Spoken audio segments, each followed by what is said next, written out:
Garrett Wilson doesn't give a shit. Look at Zachy Poo, huh? Let's go, Zod. Gibson around the end. Run, little guy. Touchdown. Jets! Are you kidding me? I believe in Zod. Let's go, Jets.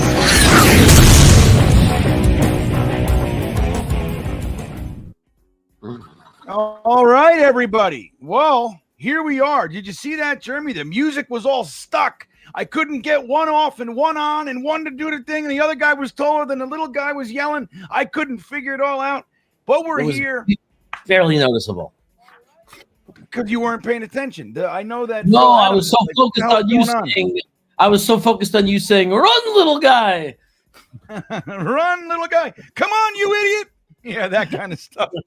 Hello, everybody. Welcome to this week's live reaction and watch party for the New York Jets versus the Cincinnati Bengals.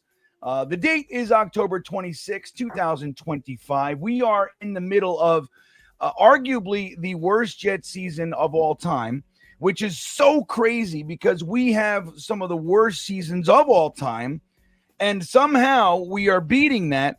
And sadly today, Jeremy, we have even more important, if you will, more real sad news to add to this shit show of a season. The great, beloved former center of the New York Jets, Nick Mangold, passed away. And we got the news today. I think they said it happened last night.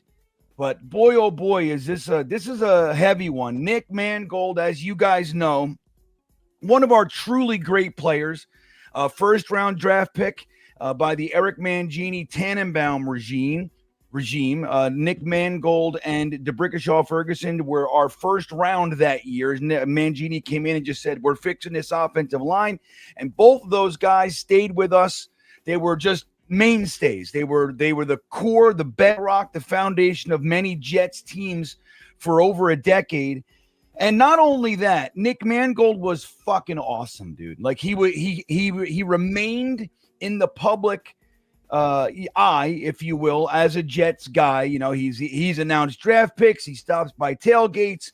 He's just this cool ass dude. Long flowing blonde hair. It's just a down to earth, cool mofo.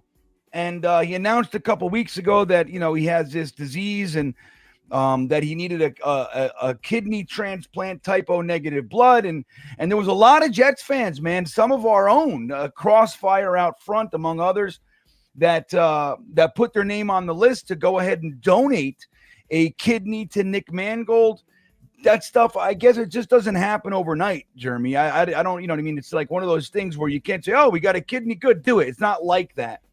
So as the process was going on, I don't know the details. Sadly, he didn't make it. And it's gut-wrenching. This is a good guy who we all loved. I mean, it was just not only the player, right, but the man.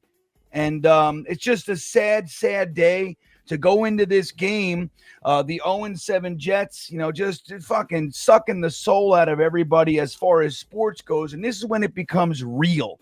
You know, this is truly sad news to get this morning. And I know Jets fans all over the place are. I mean, I'm on numerous threads with different Jets fans, and everybody's, it's the same sentiment over and over. Even Ian Rappaport, like the way that everybody, this is hitting everybody, is like, no way. Like, oh my God, like this is a truly good man, you know, that everybody loved.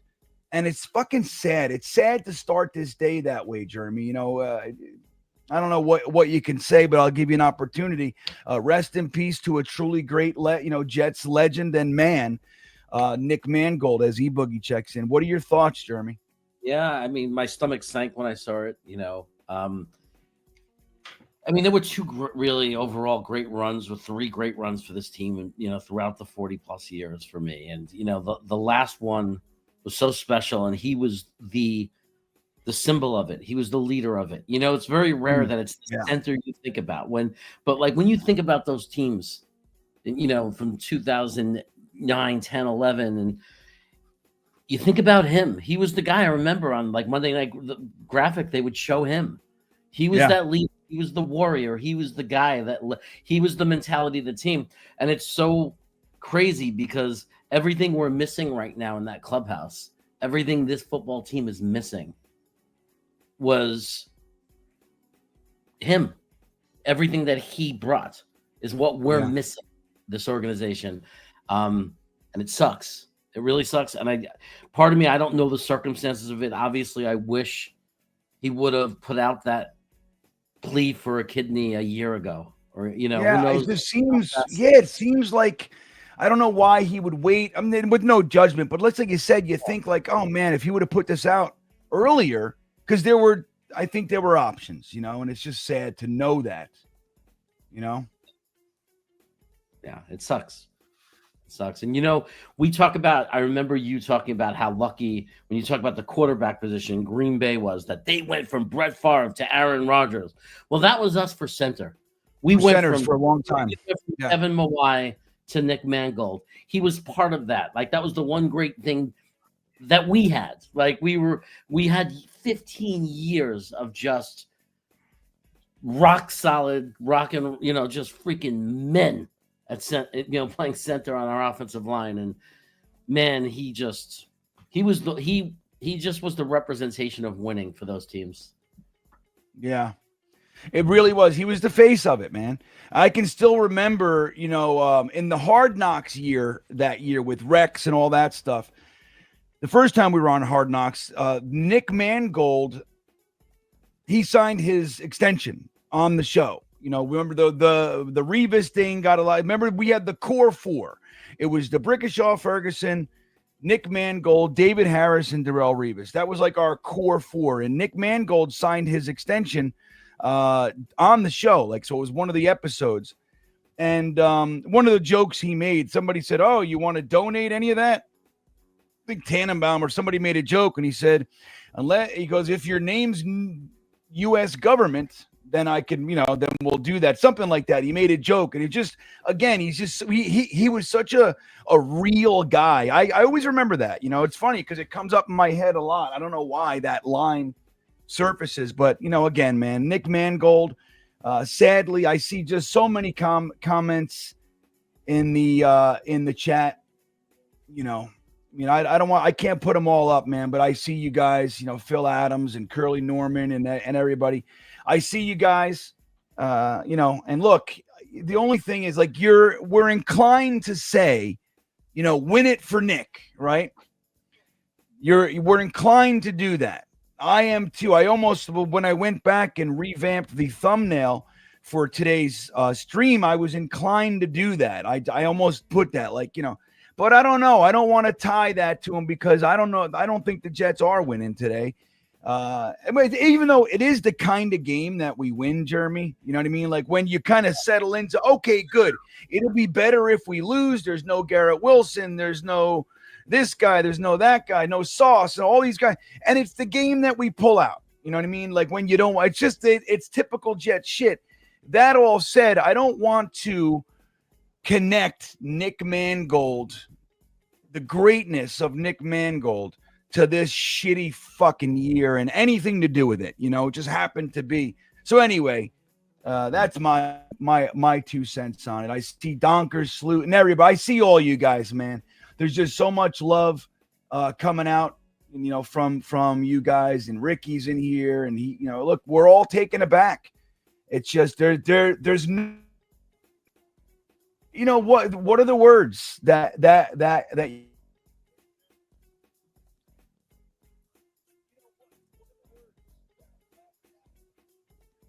I don't know if Green Bean is frozen or what the hell was that? Did you see that? I think that you're freezing. I think because I'm never sure. Yeah. Hold on a second. Let me see what happened. Hold on. Hey guys, it says Bean's frozen. Okay, we need you guys to tell us what's going on. So that was just me, thankfully. I seem to have a good connection. I don't know what's going on here, but anyway, we'll see how that goes. But guys, look, yeah. You're aware you got that music playing in the background, right? What music? I hear do. Yeah, I can't shut it off. Hold on a second. Like my whole fucking StreamYard is locked up, so I don't know. All right, hold on. I'm gonna bounce out for a second and come back in and see what started the intro. I couldn't do anything. It's like locked. Like StreamYard is locked. So all right, I'll be right back. Jeremy talking, but just continue. You can put up the comments, right? So just put up some folks' comments and stuff. And I'll be right back. Sure. Yeah. I'm prepared. I like Trader Joe's. Can't help it, but Trader Joe's is where I get my food. So yeah, I'm usually eating. Dude, guys, those are chocolate cookies. But going back to Nick Mangold, we don't have a lot. Like in our history compared to other teams. There's not a ton. We have our sack exchange from the 80s, but I know, like, I'm an old man. So I know for a lot of people, those teams, it's just kind of just names in history, right? It's like before a lot of people's lifetime. And a lot of people, most people, all of our fans, if you're 25 years old, 24 years old, and up, or 20 and up, the guy you're thinking about or the guys you remember are the guys from the Rex Ryan era. And Nick Mangold was such an important part of that era. So I'm still shocked by it, to be honest, Green Bean. Yeah, I mean, and it's going to feel like that, I think, all day.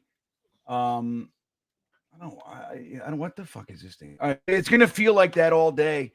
And look, I see a comment. I just saw a comment in the chat. It said, "Yeah, I hear you, Green Bean, but this is going to be one of those things that, like, Aaron Glenn and everybody, that they do go out and win it for him, and I don't know but here's the thing with that shit. If they can do something like that, like if you're able to be motivated, like emotionally, like, okay, let's go out and win it, and you can do that, then that's a problem to me. Like, why couldn't you do that? Why can't you get up? Why is the $8 million a year not enough motivation for you? You know what I mean? Just everything. Well, but anyway, Sean Kenny checking. It's going to be like Denver putting up 33 for DT, except we're going to lose by 41. Yeah, 41 for Nick. Lose by. I know. I don't know what today will be, Sean. It's going to be a weird one, but again, it's just there's a sad cloud about it. I mean, I was going to try to really pivot this week and try to start really making the Jets about fucking humor. Like, let's start laughing at these bozos.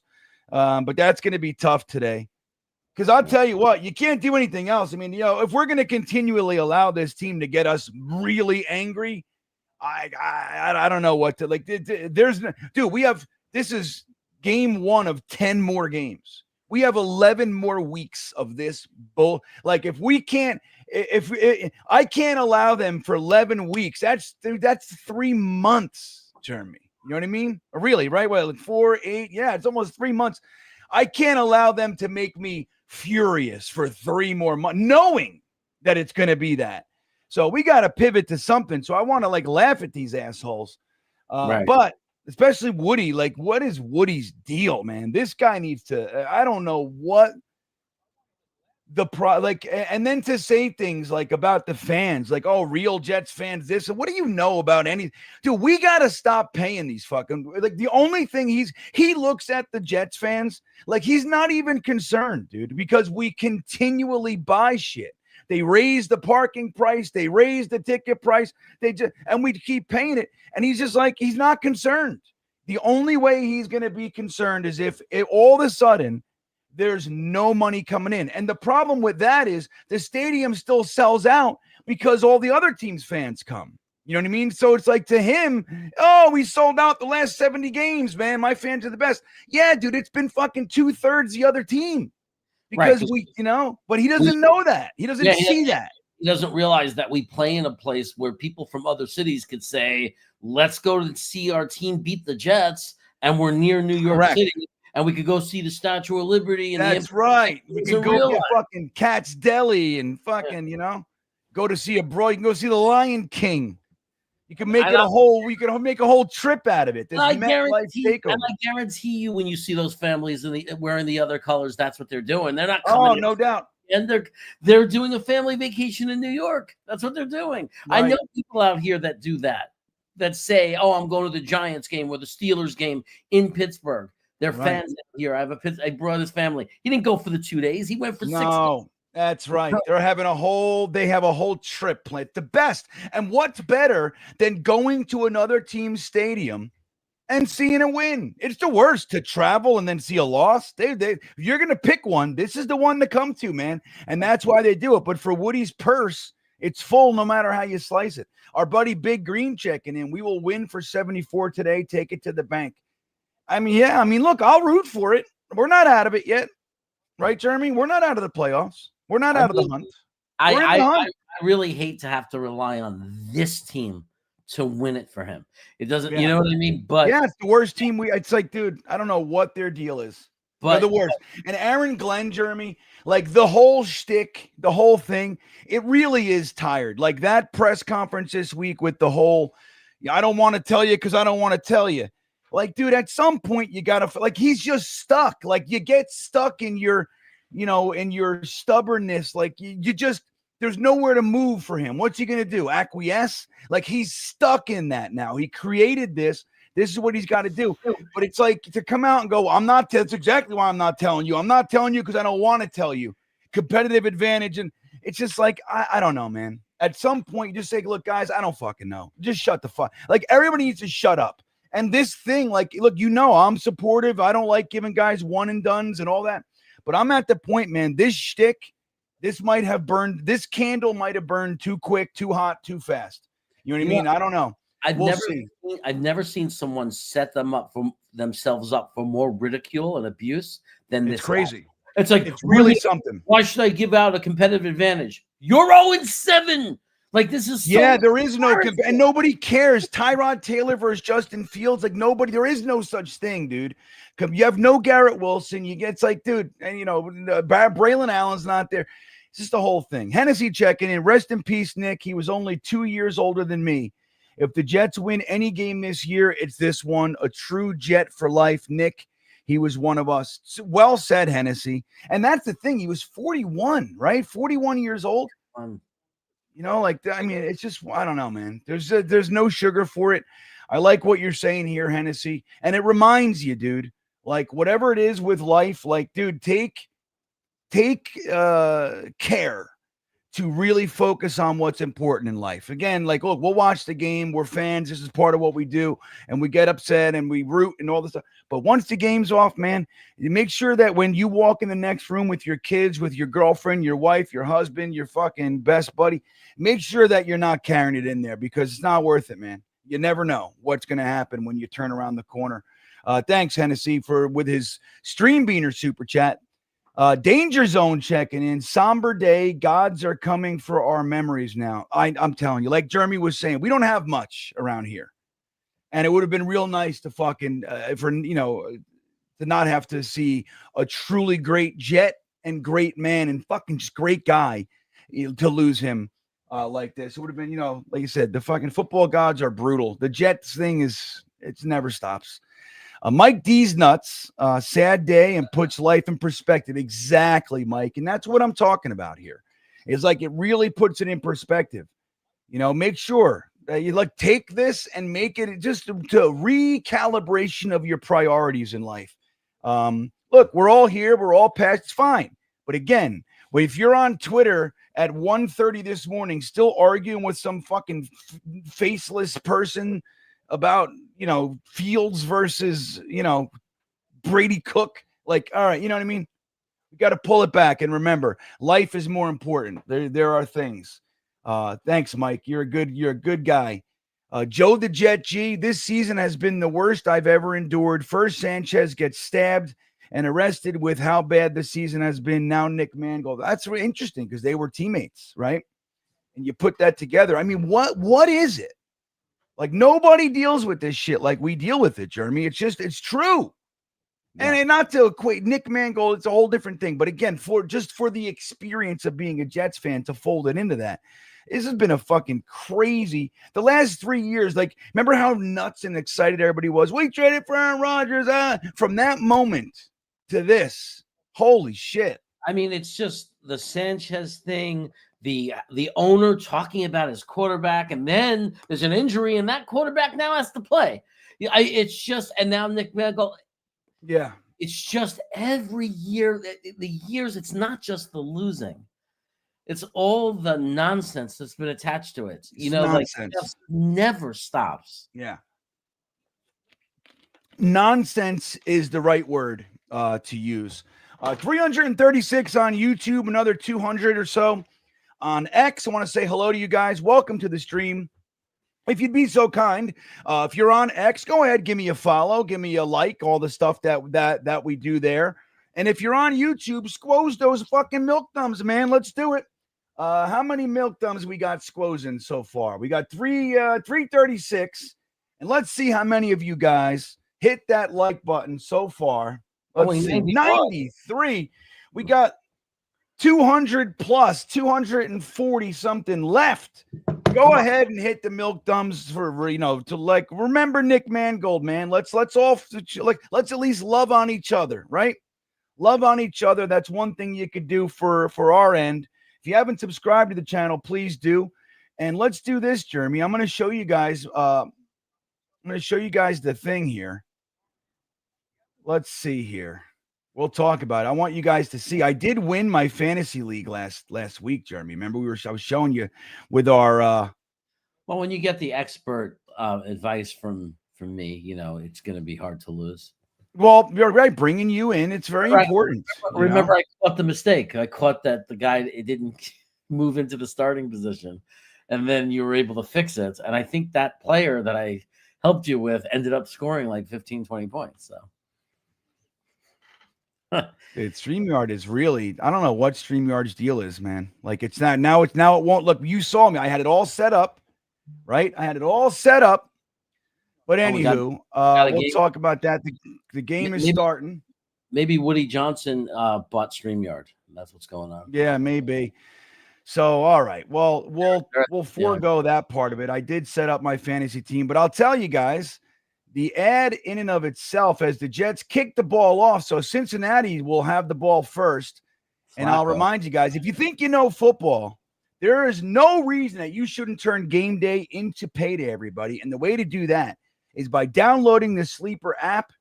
You just pick your player, pick more or less on the projected stats. You can win up to 100 times your money. 7-yard as the 7-8 yard gain on play one. And the best way to do that, guys, too, is to download. When you download the app, use the promo code GREENBEAN, and they are going to match up to $100 of your first deposit. That is not a bad deal, my friends. Not a bad deal at all. But if you're a little tentative, little hesitant, and you don't know about all that, they're going to ready to give you a $20 no deposit necessary beginning bonus here. As we got 2nd down and 3. Flacco back to pass. Easy first down for Flax. I'm expecting about 350 in the first half. I really like Hold on. Let me so $20 to your initial entry. No deposit necessary to get you started. Download the app. I put the link in the description for you guys to get you started. Thank you to Sleeper for hanging out with us today. Jeremy, what were you going to say, buddy? I said I like the Bengals uniform. It reminds me of when I was a kid. I loved their uniform when I was a kid. Like I gotta say, they're alternates with the white helmet. Look at that. Quincy Williams almost getting in there, and then whoever else can't tackle either. Nobody can tackle on the New York Jets. It's wonderful to see. I love consistency. One of my friends, when we played football, we all got equipment. We were playing tackle as kids, and we started buying equipment, and he had a Cincinnati Bengals helmet like this, and everybody loved it and thought it was the coolest thing. Well, you see their white alternate helmets. It's awesome. The white Bengal thing, it's really great. Really, truly. I think it's wonderful. All right, we got a 2nd and 8, everybody. Flacco back to pass from the shotgun position. He threw it to no one. Throws it to outer space. That was space like goes. No receiver there. That looked like a Jets play. That looked like maybe the Jets defense frazzled him. We got in his head there, Jeremy. That's what it is. He's nervous. We're saying to him, he's nervous. Remember what it was like? Remember what it was like to wear our uniform? Dude, you know what's so crazy? Like, you remember how he played? He looked like he was done 3 years ago. Done. That's how bad we are. Here comes the pressure. Nope. Jamar Chase, who I do have on my fantasy team. Brownlee in coverage. Nice, easy first down on the slants. They're going to slant us to death today. Yeah, not bad coverage. We have a way of of what, Jeremy? What do we have a way? Way of making quarterbacks and players that look like they're done all of a sudden look very good a year later or 2 years later for another team. Yeah, it's us. Look at this. Deep pass. Wide open. Malachi Moore on the tackle here. It's already happening. It's already happening. Like, you think that they would come out with some fire, you know? Yeah. No, there's none. Because this team, let's face it, these players have much, much, much less of a connection to Nick Mangold than we, the fans, do. Yeah, there's nobody there. Not even Aaron Glenn. I mean, Aaron Glenn didn't play with him either. So it's like he was right in that gap. But he was around the Jets facility, but, you know, I don't even know what to say. Play with some heart. Play with some heart. Look at this. Right up the middle again. Look at this. No heart. Yeah, they're already done. Like, you can see it. They look slow. Getting Quincy Williams back with his burst of energy and all that, it's nothing. They already look done, don't they? This is everything that Aaron Glenn continues to say is not true. We're not the same old Jets, blah, blah, blah. It's the same old Jets. Like, what is he talking about? Like, are we really going to break? Like, there's nothing different. It's the same old Jets. Same. It's exactly the same. To have a hole that big up the middle, like it should never exist. Look at this. That was a 25-yard run. Flacco back to pass. Michael Clemens doing dick burgers. Quincy Williams in good coverage on Jamar Chase. There you go. Quincy, he's been on the couch for a few months or a few weeks. So, hey, Hennessy says Rex Ryan's talk on ESPN brought a tear to my eye. Oh, I didn't see that. I gotta double back and I gotta look that up on YouTube for sure. Yeah. But not now, guys. Stay with us here live. No. Yeah. The greatest watch party show on earth. That's right. Here we go.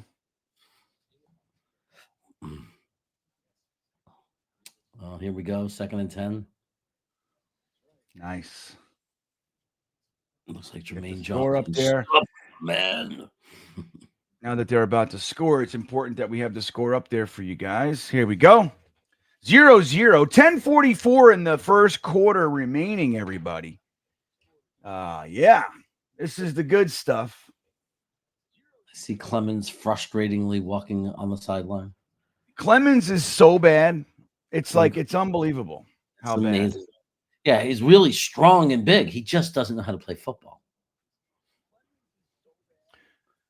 Let's see. Flacco back to pass. Here comes McDonald. Oh, good coverage by Quincy again. Maybe if you keep trying this over the middle slant stuff, maybe Quincy's the answer. There you go, buddy. Quincy and Jermaine Johnson seem pumped. Let's go. Let's see if they have any respect for us. Indifferent against the machine, saying, Greenby, what are you using to watch the game? I'm out of market. Well, I'm always out of market. Always. I live in Virginia. Jeremy's out there in Sarasota or Sacramento. Yeah, I always confused it too. We say sack of tomatoes if you're sack of tomatoes. Yeah. So I have the NFL Sunday ticket. I mean, that's just I go in hard, I just buy it. So holding them to a field goal here, not bad. Not bad for the defense. All Quincy. All Quincy Williams at the end there. So his impact known, up his trade value because they're definitely trading his ass this week, I would say. But yeah, indifferent. I don't know. Like, look, the NFL cracked down on interestingly enough, no pun intended, on crack streams. The other one, what was it? Stream East and all that kind of stuff. They all seem to be shut down. The NFL finally caught wind of it and shut them all down. That's what it looks like to me. Even meth streams is gone. So crack streams, meth streams, Stream East, they're all gone, dude. So the NFL wants to make sure that you're paying. So I just have the Sunday ticket, man. I'm watching it on YouTube TV right now. So good luck, man. Good luck out there. I mean, I don't know what else we can do except just buy it, you know. Swamp Ranger checking in. This will be one of those games, Bean. Yep. It feels like it. I mean, look, they stiffened up at the end there. Maybe they just didn't realize that the Bengals were going to come out and play from the first snap. You know, sometimes they don't realize that. You know, like, oh, wait, they're playing hard now. We usually wait a quarter or two, you know. I didn't know that they were going to come out and start playing football from the fucking first snap. So it took us a minute to settle in. So maybe that's what it is. And our offense is going to come out. Here's my prediction for the offense. First series. 2 first downs, Jeremy, and a punt. What do you think? Touchdown drive. Good start. Right? Touchdown drive. Ooh. Touchdown drive. Teen Bean, what do you got? Teen Bean's in here, everybody. Come here, stand up. They're going to drive down the field and score. Look at this kid. Remember when Teen Bean was a cute little kid that we had hanging around? Look at him now. Yeah, rock and roll, dude. Look at his beard and everything. Look at his hair. I got hair now. Look at his hair, man. Yeah. He's a lead singer of a band called Remembrance. What are you first series prediction offensively for the Jets? Punt. How many first downs? Any? Up and 3, down and 3. What do you think? Hopefully a first down or 2. A first down or 2. Okay. Maybe, hopefully. He's feeling positive today. Alan Dode's checking in with his Stream Beaner Super Chat. Thanks for the support, my good friend Alan Dodes. Jets giving up 74 points and 74 penalty yards for Nick Mangold today. 74 yards of total offense, too. I like it. See, the 74 trifecta. Why not give up 74 points in honor of Nick Mangold? That's how they'll do it, because there's no way to do it on the other side of things. So I like the spin here. Aunt Gina says hello to her great nephew.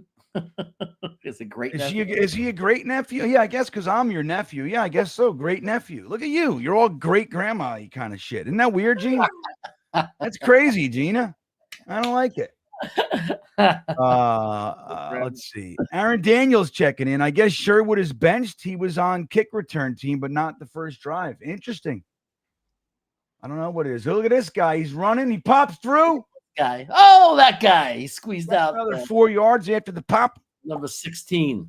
Number 16. The guy that we cut to make noise, snuck him back door on the practice squad, and then just right before game time made him active again, and there he was returning kick returns. I'm telling you, dude. What do you think we don't see?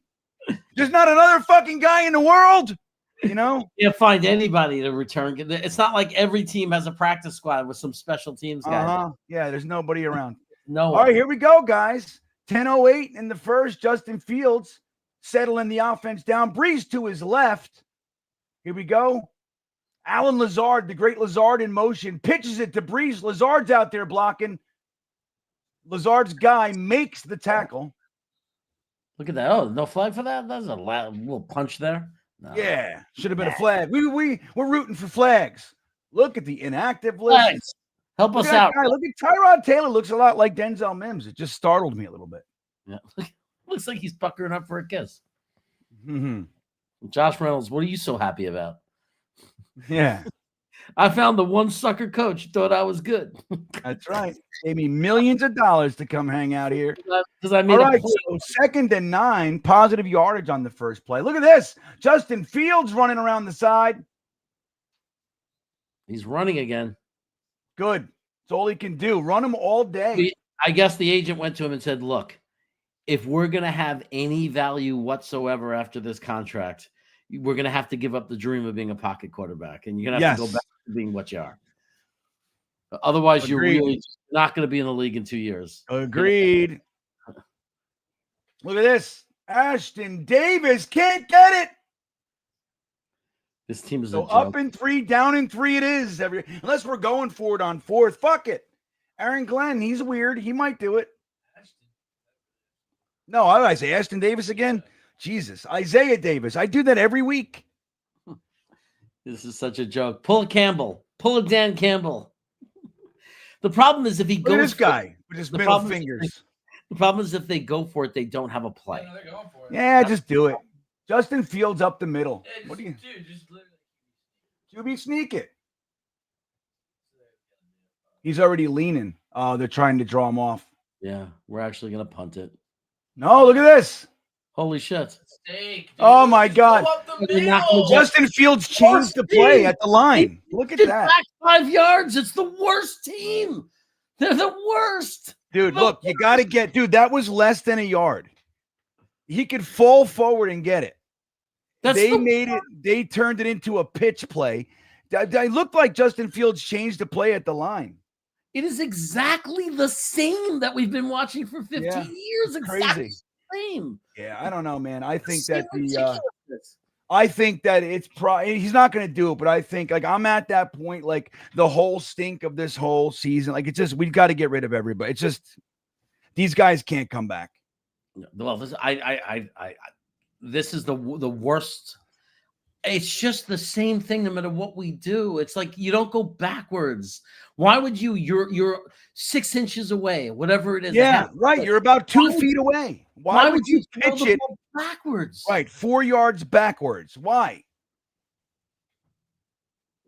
Such a bad coach, man. This is the worst. This guy's horrible. He must know Yeah. it. Well, what's up? Right, but what's up with that? He changed the play, it looked like. Fake handoff, Flacco, nice, easy dump off to the tight end.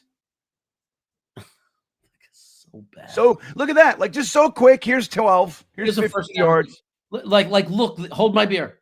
This is how you get a first down in the NFL. 41-year-old quarterback who we thought was done for us 3 years ago. Uh-huh. Look how easy they did that. Yeah. Look how easy. Justin Fields didn't want to get hit.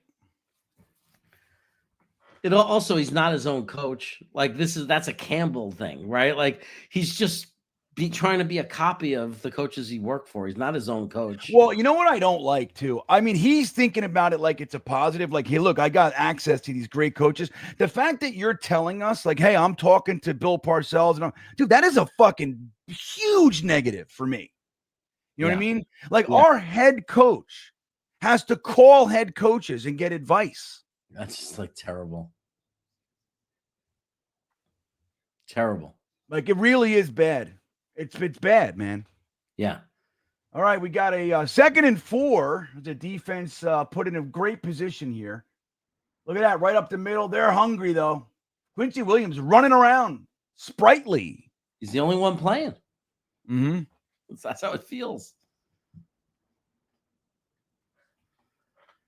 Yeah, it's true. Somebody said they'd rather see a bomb downfield than that. Yeah, I agree. Yeah, like, and this is what it was. So Andrew says they showed pressure up the middle. Fields fell for it and checked it. Yeah.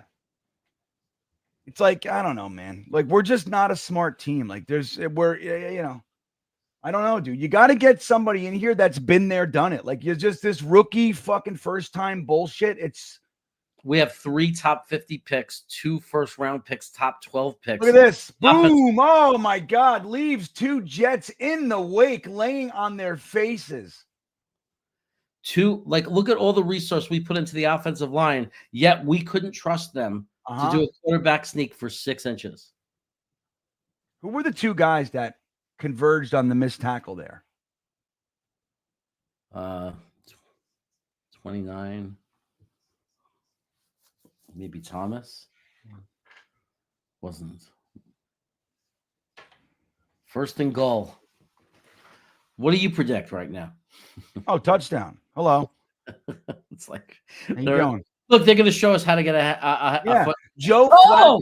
Oh, look at that. Oh, I never heard of that. What? And that's why he just did that, by the way. Yeah. That's why they just did a quarterback sneak. Like, guys, this is how to get a yard in the NFL. Right.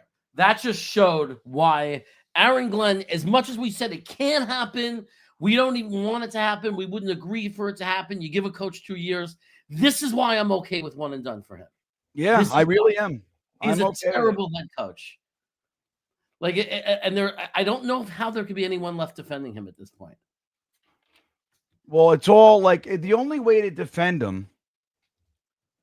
Hold on a second. So it's 10. It's about to be 10-0. Look at that, 10-0 in the first 10 minutes. That's a point a minute. The only way to defend Aaron Glenn right now, there's two things. One is the nostalgia aspect, and I've tapped into that many times. Like, look, it's Aaron Glenn, that whole thing. But the other thing is that, look, look, you hired a fucking rookie coach. You hired a rookie. The first job was to either make a decision on Aaron Rodgers and all that kind of shit. So they went the other way, which is starting over. So that's the only way. Like, you can't defend anything that he's doing. You can only defend the lack of knowledge to do anything on his naivete, on his you out of here, on his inability, on his ignorance. What's that? Don't. And even if it was Fields who decided to do that and audible out of it, even if it was completely his decision, it wasn't the fact that he was allowed to is the problem. There's two ways. Yeah, that's but that's the check play. Yeah. Yeah. You could call it as a straight up sneak with no option to freaking audible out of it. Yeah, Hennessy says if Glenn wasn't a former Jet, no one. 100%, 100%. I just can't believe how inept we've become. Like, I mean, to not even be able to get a yard. Like, it's just I don't know. Like, there's no Engstrand doesn't have any confidence in Justin Fields. Which is like, I don't care if you have confidence or not, dude. You're fucking 0-7. You know what I mean? Toss it. You should be throwing it downfield. You've been doing crazy shit right now. You know what I mean? Mm-hmm. And they're doing nothing. Like, they're playing this conservative game. It's like, I don't know, of fear. Like, dude, there's nothing to be afraid of. You're there, dude. There's nowhere else to go negatively. Sure, it could be, you can fumble it, and of course those things. But dude, there's nowhere to go negatively. You should just be throwing caution to the wind. I don't care if you trust them or not. Like you said, we got numerous first-round picks on the offensive line, and all that. You put all those resources in the O-line, and we can't get a yard. Doesn't make sense, man. Doesn't make sense. Did I put this one up? Fields is cooked. Wait, Fields changed from a sneak to a pitch. He's cooked. That could become a very interesting term, cooked, because they might go to cook a quarterback. Hey, dude, I'm telling you right now, I don't know what you guys expect to see. I mean, look, if he comes in, I'm going to root for him. But that kid, what do you think's going to happen? We're going to ruin his we're going to destroy his hopes and dreams. That's all I see happening. Right. He's going to come in all excited, and then we're going to because the rest of the team has given up, and we have a terrible coaching staff and absolutely one of the worst head coaches to ever coach a team. It's not going to go well for him, Yeah. Tanner Engstrand, last in passing in the NFL. Well, like what he said, what do you expect with this quarterback? Yeah. All right, here we go. Look at this guy running up the middle, gets nothing. 24-yard line. Remember how happy they were? We got the great quarterback in Fields. He can run, and he's this guy has. They're not using him right, dude. Again, it's just I don't know. I don't know what to say anymore. Harry, our good buddy, checking in. Thank God I stayed home today instead of going to the bar. Also, Nick Mangold news has me in a funk. Yeah, man, me too. There's a cloud over the game that's much more important than the game itself. It's just everything combined. It's just garbage, Harry. So Harry's stuck watching Red Zone, which is sad because you're never going to see any of the game except when the Bengals score. Right. The Jets, it's going to be fucking boring. That's all he's going to see is 25 plays. Yeah. All right, Justin Fields dumps it off to Brees, who's got some space. First down, Jets. All right. This is the beginning, everybody. Justin Fields settling in. It reminds me of Rocky fighting Drago. It's like, yeah. See, he's bleeding. He's not a machine. He's a man. Yeah. All right. Moose Knuckles checking in. Tell Bill to leave UNC. All is forgiven. Bill Belichick? I don't know what that is, Moose Knuckles. You're not alone. I get those comments all the time. We should hire Bill Belichick. Look at this. Fucking Brees. 2 times. Oh my! Just God. 2 guys behind the line of scrimmage. He's not blocking. Something is wrong. Well, here's the thing: they've committed everything to the front, right? So you gotta fucking pass over it, dude. Like, there's no way you're gonna keep running into the strength of it all. It's crazy. like Bill Belichick lost to my great UVA yesterday. I'm 99. Yeah. So the third straight week for UVA to be in overtime. Hands the ball off to Isaiah Davis, gets 2. It's going to be 3rd and 8 or 3rd and 9. This team, Yeah, they're we just can't do anything. running into a wall on We're purpose. running into a wall, dude. Like, we don't get it. What the fuck? Aaron Glenn's got to say to Tanner Engstrand, dude, are you so fucking stupid that you don't get it? They've allocated all resources to stopping the run, whether that's Brees, Isaiah, Fields, doesn't matter. You have to soften it. You got to fucking throw the ball. They're begging us to try. Justin Fields back to pass. Look, another short dump. That's all he can do. What the fuck is wrong with this guy? All he can do. But that's the play, dude. That was Reese designed. was waiting for that. That's Right, the only play. But like, why can't we do the kind of screen that's a little bit more upfield? Why are we doing it way in the backfield? Like, I don't understand. Other teams, that's not how I see other teams run a screen. Yeah, 4th and 9, we're giving it back. This is going to be a shellacking. So, yeah, the whole Bill Belichick thing, I don't understand it. Like, I'm going to point something out. Bill Belichick has never done anything without Tom Brady. And I mean anything. And to just alleviate any questions about it, when Tom Brady and Bill Belichick had their big breakup, Tom Brady went down to Tampa to a team that hasn't even been in the playoffs in 10 years and won a Super Bowl. Bill Belichick was a one and done in the wild card that year and then was fucking a 5-win team after that and then was fired. So, like, Bill Belichick has done nothing without Tom Brady. And I mean nothing. In Cleveland, he had 4 years there, was a failure and fired. The first couple of years in New England, he had Drew Bledsoe and the whole thing, couldn't do anything with him. It was Tom Brady, a 6th-round pick, ended up being the greatest of all time. And that's not to say that Bill Belichick isn't a great defensive mind and a great coach. It's not to say that. But he's never done anything without Tom Brady. Nothing. Right. And why would we think that just like he failed in Cleveland? People actually said this to me. Yeah, but that was Cleveland. Yeah, but we're the Jets. Like, why do you think we're better? Yeah. Like, we're pathetic too, just like Cleveland. Right. And now Bill Belichick is the coach of University of North Carolina. They have 2 wins and 5 losses, I think it is. So they're 2-5. They just lost to UVA again. By the way, UVA number 2 in the ACC, 7-1. My fucking Cavaliers. Go Hoos, baby. At least I got that shit. 3 weeks in a row, they won in overtime, Jeremy. Crazy. But they beat Bill Belichick, dude. Again, he's won 2 games in college. So he goes down to college. You think, okay, well, this is, a little bit, the pool's a little bit less, a little bit less competitive, if you will.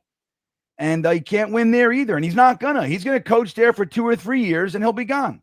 Maybe if he lasts that long. Right. Yeah, he took that job because he's trying to hook his sons up with a career. Yeah, he's got his sons on the staff. He's just trying. Yeah. So Bill Belichick. I mean, and then to bring him here, like it's garbage. I don't know what that is, Moose Knuckles. I love you, but I don't love that thought, buddy. B West checking in. I don't know. Campbell was 0-11 first year. Zach Taylor was 4-28 without Joe Burrow. It's hard to condemn the coach when Justin can't throw. But again, it's not just that, dude. Right? Like they got rid of Aaron Rodgers and brought Justin Fields in. Right? So don't forget that. And then on top of that, like, yeah, the defense has played a little better the last couple weeks, but we were playing 2 teams that were struggling. Like, look, we played the Panthers last week. You know what I mean? Like, that's like, so the defense sucks too, dude. They just had a couple weeks where they were a little bit better. That's it. Also, that 0-11 Detroit team did not have the players that our team had. Like, as far as we've invested. Get him, Quincy. Look at Quincy. Heat-seeking missile. We've invested millions of dollars in some of these players. This team was a team that in the beginning of last year was supposed to contend for a Super Bowl. Like, there's real players on this team. It's a different situation. So, I mean, and not only that, look at the decisions that he's making. Yes. Look at the decisions. Look Look at what you're seeing on the field. You have to hold a coach accountable for this. You just have to. Even if it's true that the roster stinks, you still have to hold a coach accountable when it's this bad, when you're not competitive. All right, Flacco back to pass, getting some pressure. Look at Clemens. Look at Clemens. Watch the flag go down. He hit him late. Not be surprised. It did look a little, didn't it? As the camera moved, I'm like, ooh, that's a little close. Oh, yeah. So I hear you, B West. I hear you. The other side to that, though, too, is on both ends, you had offensive guys in the head coaching position. And look, dude, like these were their choices, like not getting a wide receiver too, and all that kind of stuff. Like we all knew it going into the season. So I don't know. I don't know, man. It's the decisions, like Jeremy said. It's like it's bigger than that. Oh, Joe Flacco back to, oh my God, we almost got a pick if our defensive guys knew how to catch. A little low maybe for Cisco. He's the one It's guy. 4th and 9, everybody. This fucking defense, huh? B West. There you go, buddy. Tide is turned. That's right. The tide is turned. Ryan King, roller coaster enthusiast, checking in. We will get less than 60 yards of offense this game. Well, we already got like 11, so there's that. We're on our way. We're on. Ryan, let's see if you. Well, hey Ryan, we'll check back in, see if that holds. You got the punt. The punt is up. Look at this. Oh my God, booming punt. He's running it. He's running. Gets back to what is that? 25, maybe, Jeremy? Something like that. 22, I think, maybe. I don't know. Jason Edwards checking in. Look at this guy hanging out with us. Love Jason Edwards. Love Ryan King. Look at these guys.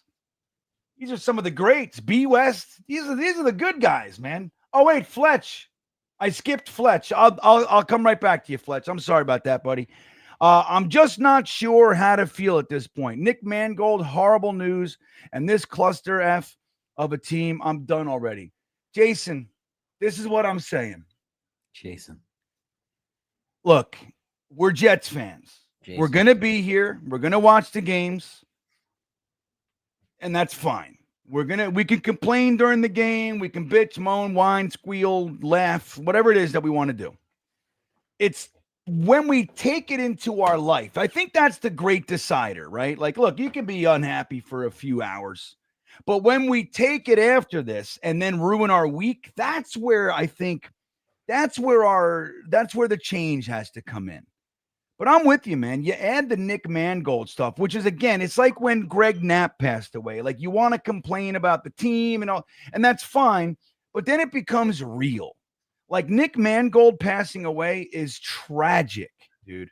Tragic. 41-year-old, amazing person and an amazing player for us for a decade plus. So we had nothing but positive feelings around this guy. And it sucks to see this happen. Like, there's just no sugar for this. But it's where things separate, right? Like, we have the team and the game is one thing. A player, a man, a person is another. And especially like a couple weeks ago, reaching out to everybody and saying, guys, look, I need a donor. I'm in trouble here. And to have people come out and do it, and I don't know what the process is, why we can't just, if you have a need and you have a donor, why it can't just work, I don't know. But you'd like to think that it could, but it didn't, and it's sad, and it brings everything home as far as what's really important, But yeah, man, I don't know how to feel either, Jason. Like, again, I want to support Aaron Glenn. I'm done supporting anybody. Like, really, I don't fucking support anymore. As far as, look, dude, you're going to be a douchebag in press conferences and all. Like, it's one thing, like in the beginning, you want to draw the line and, okay, fine. It's like what Rex had 2 losing seasons in a row. And he's still out there making boasts. Like he was stuck in his bluster cycle. It's like, dude, you got to know when to turn it off. And if you can't, that's a problem. All right, hold on. 0 to 10 right now. 1st and 10 from the 25-yard line. Fields back to pass. Tosses it. Wow. 3-yard pass. Wow. Gets just near the first down. Not quite, it looks like. And with the incredible difficulty of the pass being right in front of him. Forward. Yeah. Like forward in front Like, of him. why can't like Wow. what just dude send a guy on a fucking 15-yard post and just throw it to him? Doesn't matter what happens, just throw it. Like, just think about this. For all the craziness, Jeremy, this fucking quarterback that we have hasn't thrown an interception yet. So it's maybe he's like stuck on that, you know? Right. Doesn't want to ruin that. That's going to be All his. right. 2nd and 1. Here we go. Up the middle. Brees gets the first, 2 more. So gets about 3 or so on the play. He might be officially, like he might finish the season if he keeps this up, officially as the worst quarterback in history to not throw an interception. And not throw an interception. No turnovers. Oh, no, yeah. Well, he's had a fumble, so amazing. Glad you. Oh, let me get back to Fletch. Sorry about that, Fletch. I didn't mean to skip you. I'm glad I caught it. Fletch says, if we're so upset with the offense, why do I hear people saying Enstrang should be head coach? Why should he get a pass? You know what? I don't know, Fletch. I've heard that too. Like, I was listening to our good buddy Matt O'Leary and Connor this morning. And they were on a show and they were talking. They got a little bit on Engstrand and they said, yeah, we like Engstrand. And for whatever reason, I kind of do too, but I don't know what that is. Like, he should be right in there. Like, the offense sucks. He's the offensive coordinator. Why aren't you able to be held? Why aren't you held accountable? So I'm with you, Fletch. I really am. I know the excuse is the quarterback, but the same thing, Tyrod Taylor comes in. He'd say, dude, Tyrod Taylor has 3 picks in his limited duty. Think about that. So Justin Fields, as bad as he is, he's whatever. But then Tyrod Taylor's come in. He's played 1 game and a game and a half. He has 3 interceptions, 1 pick 6, which lost us the game. So I don't know. There's 2 quarterbacks. I mean, what else we got? I mean, that's some fucking point. It can't be everybody else's fault. Who's man enough in here to go, that's me. I suck. I can't throw. Or I don't know what plays to throw out here. I don't know what I'm doing, Because I tell you, the first couple weeks, it really looked like Engstrand had something. You know what I mean? It really did. But I don't know what's happening. Like, they lost confidence in each other. So, but Fletch, your point is valid, and I hear you, buddy. I'm right with you, my friend. Yeah, I personally wouldn't mind a complete clean it out. I don't think Estron gets a pass at all. Like, I would have no problem if it, day after the season, they just clear it out and go for a freaking experienced coach. Yeah. I mean, dude, I would look for me, for my money, there's really 3 guys. The only 3 guys I want to talk about. One, again, is defense, but Brian Flores. Okay. I'm all about Brian Flores, but I get it. The other 2 guys are Mike McCarthy. All right.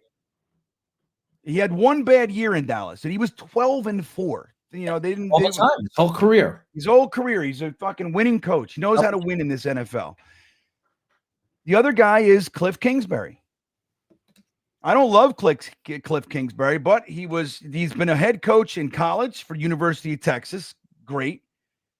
He was a head coach in the NFL for a few years, and they were competitive. They, fell apart, but they were competitive. And, but he's made his mistakes. It's like when Salah goes out there and bowls, when they go out and get their next stop, they're able to take all the mistakes and shit that they've learned from and then apply it. They don't have to learn on the job. So Cliff Kingsbury, he goes to Arizona and then fails, and then he's been an offensive coordinator for 2 years now. Look at this. Run, little fucker. Run, you son of a bitch. You little fucker. Isaiah Williams in the house. Nice quick play. That was a nice play by Engstrand. Fletch, what do you think? Nice quick. Look, because they're all keying on Brees here. He might be my favorite. I want to see if everybody bites to the right. Yep. There it is. That's a pretty play. See, he's able to orchestrate pretty plays. Pretty play. Bean Green, Bino says. I don't know if this guy finishes the season. I know it's rough, man. Isn't it, Bino? All right. Justin Fields back to pass. Little pressure. Gets it over to Brees. Can't make the first guy miss, so he's going to stop right around the 2-yard gain. I'm with you, Bino. Benji Unger checking in. Our good friend Benji says there is no way you can entrust this coaching staff with a rookie quarterback. No way. I hear you. I'm right there with you, buddy. I just don't know. You know? But you can't very well hire a new rookie staff like the McCown thing. You know, I mean, I don't know. And give it to him. The only saving grace is that he's offense. Brees Hall with about 5. So it's going to be 3rd and maybe 4, 3. 3rd and 3, they say. We're in 2-down territory, and they need to coach it that way. Yes. They need to coach it that way. I don't want no 4th and 3. Whatever you do, you better get some positive yards. Yeah, I'm with you.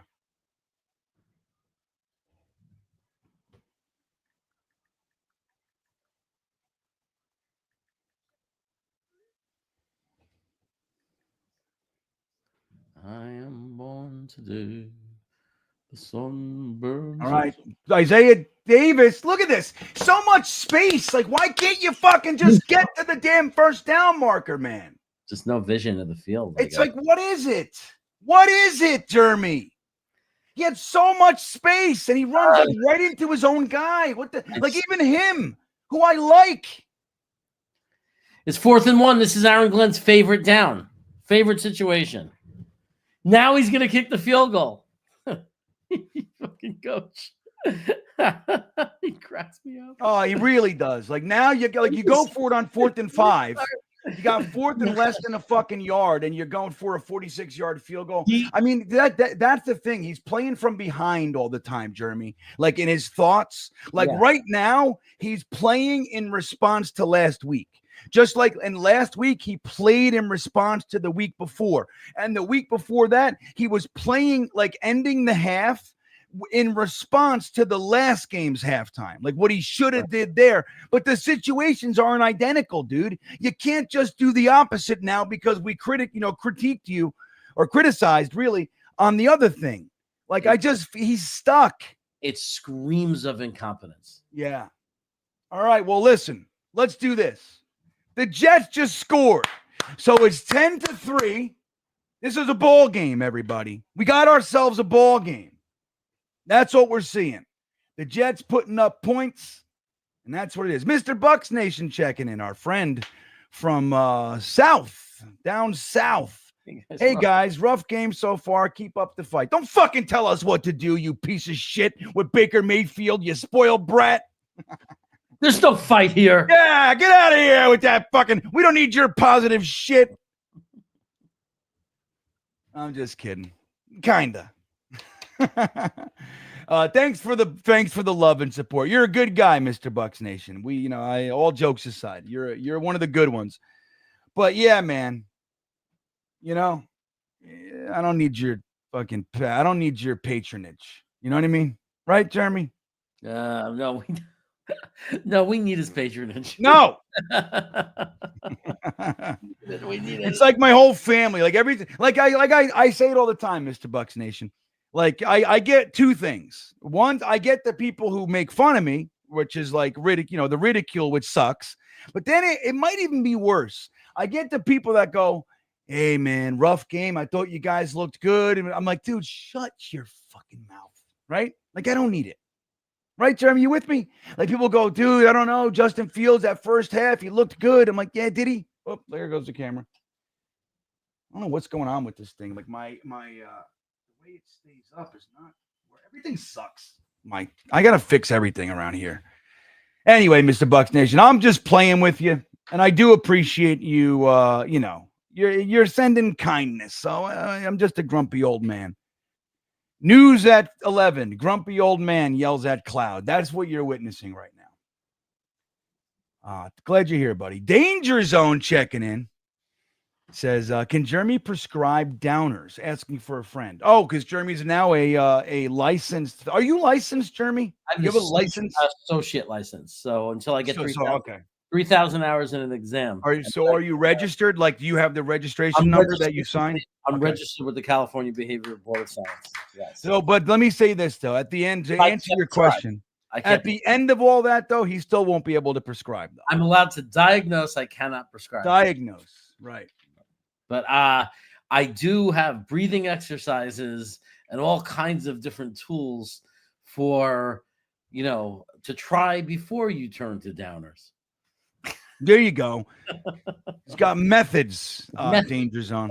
Natural ways. Jack Skellington checking in. When we get a first down, it feels like a touchdown. Shake my head. I know, because it's like, we're so, deprived, Jack Skellington. The kick is up. We got a 10-3 ball game. Here he goes to return. He's heading to the right. He's heading up front. Oh, my God, look at this. You got to get him, number 23. Let's go. Forces him out of bounds. Nice return, I'd say. Nick Mangold, 164 career starts, all with the Jets, 7-time Pro Bowler, Ring of Honor, 2026 Pro Football Hall of Fame nominee. He was going to get in. He wasn't a first ballot. I didn't think. He might get in now because of, this. It like when, this kind of stuff highlights things. But don't forget, he was also an all-pro, not just 7 Pro Bowls. All right, Flacco, fake handoff, back to pass, no pressure. He's just hanging out back there, fucking macrameing new sweaters. If he's not a future Hall of Famer, or if he's not a Hall of Famer, then you're telling me that center is a position that's not allowed to be in the Hall of Fame. That's what you're telling me. Because he was Kevin Mawai made it in. Yeah. So how do you not put Mangold in?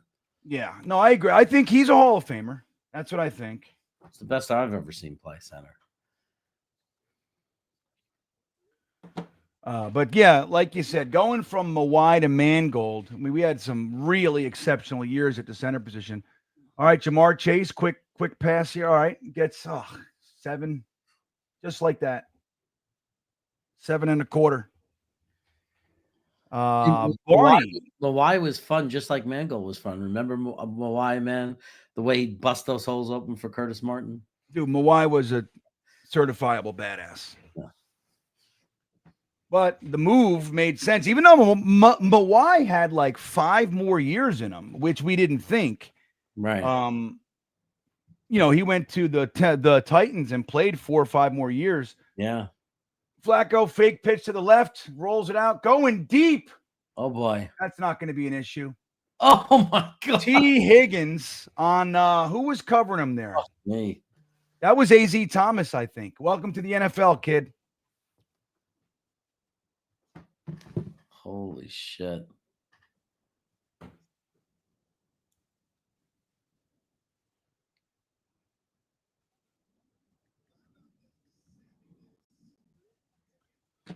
So A.Z. Thomas, let's watch this in straight coverage. Yep. Oh, hey, look, he got the move. How did he get burned? What happened there at the end? He just kind of lost his traction. So look at it. It's going to be 17-3. Ugly. JoJo. Oh, I didn't do Barney. Sorry, Barney. New name, the New York Justin Field Goals. Not bad. Not bad there, Barney Miller. I like it. The Justin Field Goals. The New York Justin Field Goals. I like it. Digging deep. Jojo Dogo. Rest in peace, Nick Mangold. Yeah, man. Thanks for checking in, Jojo. I mean, it's a sad day. Sad day. Lose one of our greats. Nick Mangold, truly one of our greats, man. And not only just, like, he didn't just play for us and disappear. He's remained an active member of the Jets community since he retired. He's just been here. He goes to London. He's got the barbecue sauce and all the stuff, and he just hangs out, man. He's always around. He's announcing draft picks. He's one of us. He's one of us, and we lost him today. It sucks. And I'm sad. I am. I'm sad about it. Really. Take this opportunity, everybody, to remind you about our sponsor for the stream, the Great Sleeper. Look, man, you want fantasy football? There's no better app. It's the truth. The TalkinJets Pick'em League is on Sleeper. All of our fantasy leagues, including the Beanbagger Fantasy League, is on the Sleeper app. And the key is turning game day into payday. And shit, man, if there's anything we could do with game day, because game day sucks for Jets fans. So turning game day into payday, turning your football knowledge into real money with the Sleeper app, the ultimate fantasy sports app. And all you got to do, guys, the link is in the description. Make it easy for you. But you're going to use that promo code GREENBEAN, and they're going to match up to $100 of your first deposit. You want to do 50, they'll match 50. You want to do 79.44, they're going to match 79.44 for you. So that's the way it goes. Now you can do, all you got to do, guys, you pick your player, the projected stats, more or less like AC-Deucey in the old days, man. High-low, AC-Deucey, everybody. You can win up to 100 times your money. It's a great thing using the promo code GREENBEAN. But here, I want you to know, if you're scared, if you're tentative, you're a little bit hesitant, you're nervous, don't worry about it. They got you covered. $20 entry free or $20 entry bonus. No deposit necessary. Same deal. Click the link in the description. You're a first-time guy with the app. $20 to get started. See how you like it. Once you're in love, then you can get the $100 match. Thank you to Sleeper for hanging out with us today. All right, Jeremy. This fucking team of ours. This team. All right. Big run back coming. That's what I smell. Who's this guy? Number 18, Isaiah. Look at him. He's got another shot. Oh, gets hit. Gets out of that one. Nope. This guy said, hell no. Makes it to the 20-yard line. The touchback of old. Jeremy, remember when the 20-yard line meant something? Now it's like 20, you know? Let's watch them down 17-3, still not opening up. We're going to run it. Oh, watch. And this is how you're going to know that you have a completely incompetent coaching staff that doesn't understand game situation. Right.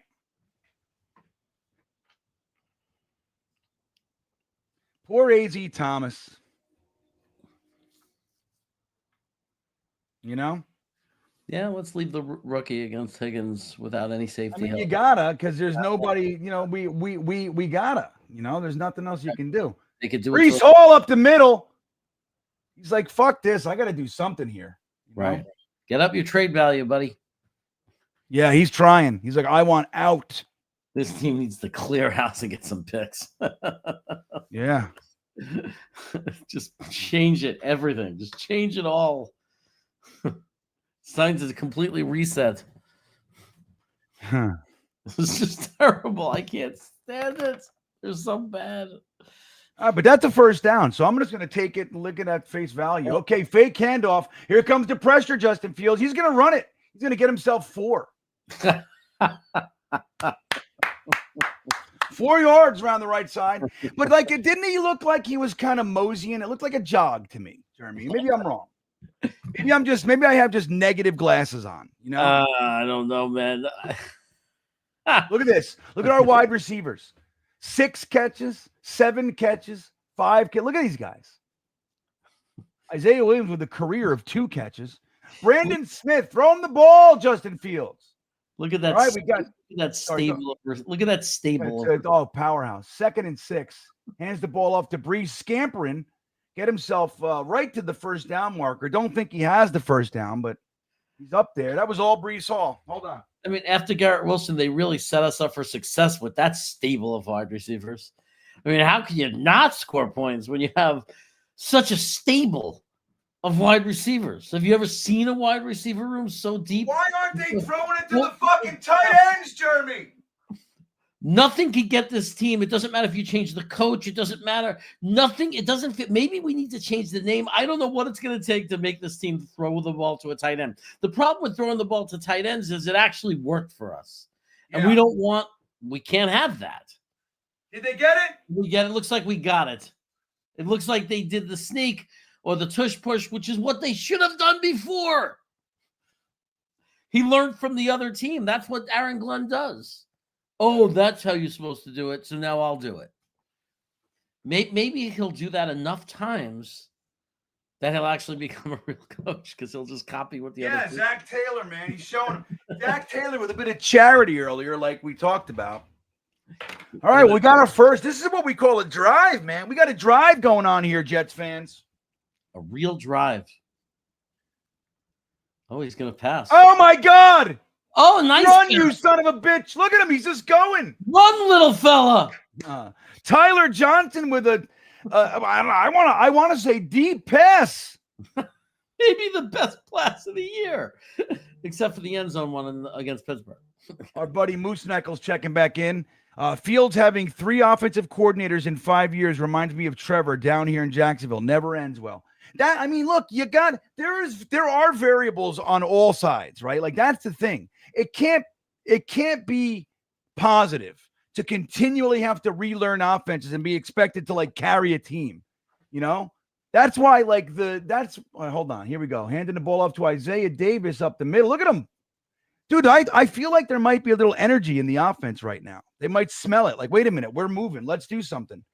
But like the whole thing, like this is why, like the continual desire to chop the heads off, so to speak, and like just end it and start over. It's why I'm not a fan of it, because at some point there has to be some continuity. There has to be.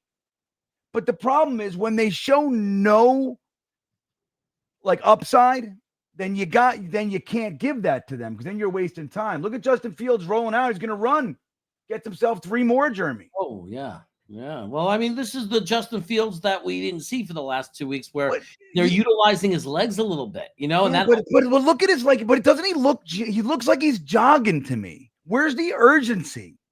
Yeah. I don't know if it's because he's like trying to like look for a spot. Yeah. He's looking downfield. I mean, I don't know.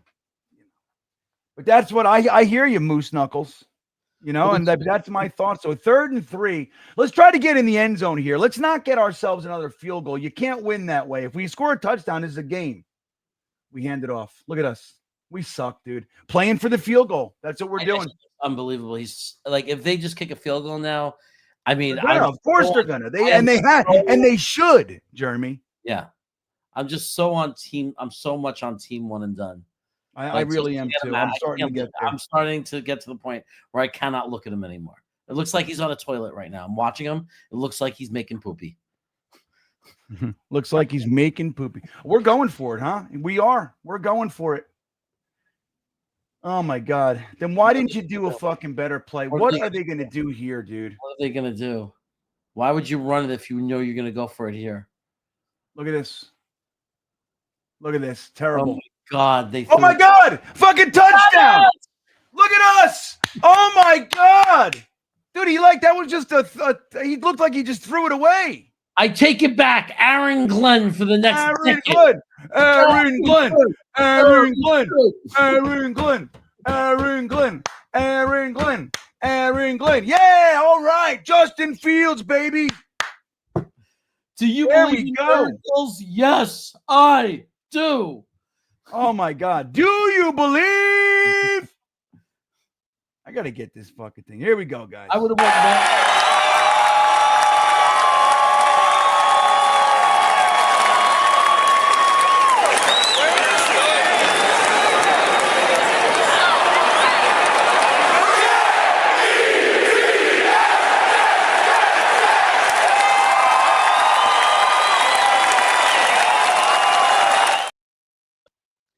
I gotta say, we'll have a Jets chant going on, Jeremy. I gotta say, if we didn't complete that green bean, Mason Taylor was wide open and uncovered for the first down.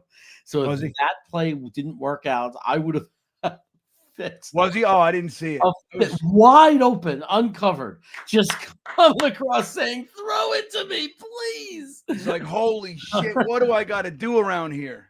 So we were so lucky we caught that. That was such a gamble because they were giving us the first down with Mason Taylor. Guys, I just want to point something out. Tanner Engstrand, Justin Fields, Tyler Johnson. Who caught the touchdown? Was that Johnson or Williams? Or Davis or whatever? Tyler Johnson. Tyler Johnson with an amazing. He's stepping up. He's like, I can be wide receiver 1 around here. That's what he's saying. So what do you guys think of that? Are we proud? Oregon Jets fan. Are we proud? What do you guys think? Are we psyched? Guys, hit that like button if you're psyched. Squoze and milk thumbs. Fresh milk juice. That's what we want. All right. John Navarro or Naroyo says, what the fuck did I just witness? What was that? Playoffs, Bulldog. Right on, baby. That's all it takes. a little bit of throwing it, a little bit of catching it, and we got ourselves a game, Jeremy Cravat. Uh-oh. Look at this. Bulldog believes. Rebecca Walsh checking in. What's up? Good to see you, Rebecca. Fields may have used those Woody Johnson comments to fuel his own fire. Kiss my ass is what Fields is saying to Johnson. Right on, dude. Hey, what do you want from me? Right? And sad news, Scatterboo is done, it looks like. What do you mean? What happened? You're saying he broke his ankle or something? No! Look, I love rooting against the Giants. I am not rooting for them in any capacity. But that kid, I love him. He's everything I want. When you guys see Green being arguing with Dom C and everybody in the 5th round, 6th round, and I'm yelling about my stupid shit, Cam Scatterboo is exactly what I'm talking about. That's what I want. I want my team filled with Scatterboos. And so if he's hurt, because, dude, not for nothing, he's kind of like a fullback. And the whole offense is run through him. You know what I mean? Like, he's not supposed to do that. Yeah. You gotta. So that sucks. Bummer. That was Justin Fields' history today. That was Justin Fields' 50th career touchdown pass. Ian Rappaport reporting it looks like a significant injury for Scatterboo. The kick is up. He was like got such 5:18 left in this quarter. Don't forget, guys, the Jets are receiving the third quarter, second half kickoff. So if we can hold them here, boy, oh boy. Joseph Broadley, we're back. Man. I think we could get back in this game, win this game. We are in this game. I think we could get back to like 6-8 and then run the table. Dude. And I think we could do this. Dude, we're going into the bye. We win this game. We take a bye week. We come back. Garrett Wilson's healthy. Everybody's healthy. We reevaluate. We see what worked, what didn't work. And we say, you know what, guys? Fuck it. We're going to run this table. We're going to do everything. All right. Good open field tackle by Z.Z. Thomas there. Make the playoffs. That's the way. I think we can make the playoffs. We can do anything. We're not out of it, everybody. Yeah, Mark from Asbury Park. I was texting Mark on the side a little bit. It's sad news today, Mark, isn't it, man? I love you, buddy. If we don't get Mendoza, we could always pick up Drew Aller as an undrafted free agent. There you go. Yeah. Flacco back to pass. Gets it to Jamar Chase. Who was in coverage there? Jarek Bernard Converse in coverage. Retire 80 says, look at Fields' stats. So what is his stats? Would you mind pulling them up for me, Jeremy? What are we for Field stats for this? Yeah, let's go look at the box score, see what we got. Okay, we'll go look at the box score and see what we got. All right, we got a 1st and 10. Fields is 6 of 6 for 72 yards, 12 yards per attempt, a touchdown with a 156 quarterback rating. Amazing. Look at this guy. Guys, you gotta get him. Jermaine Johnson.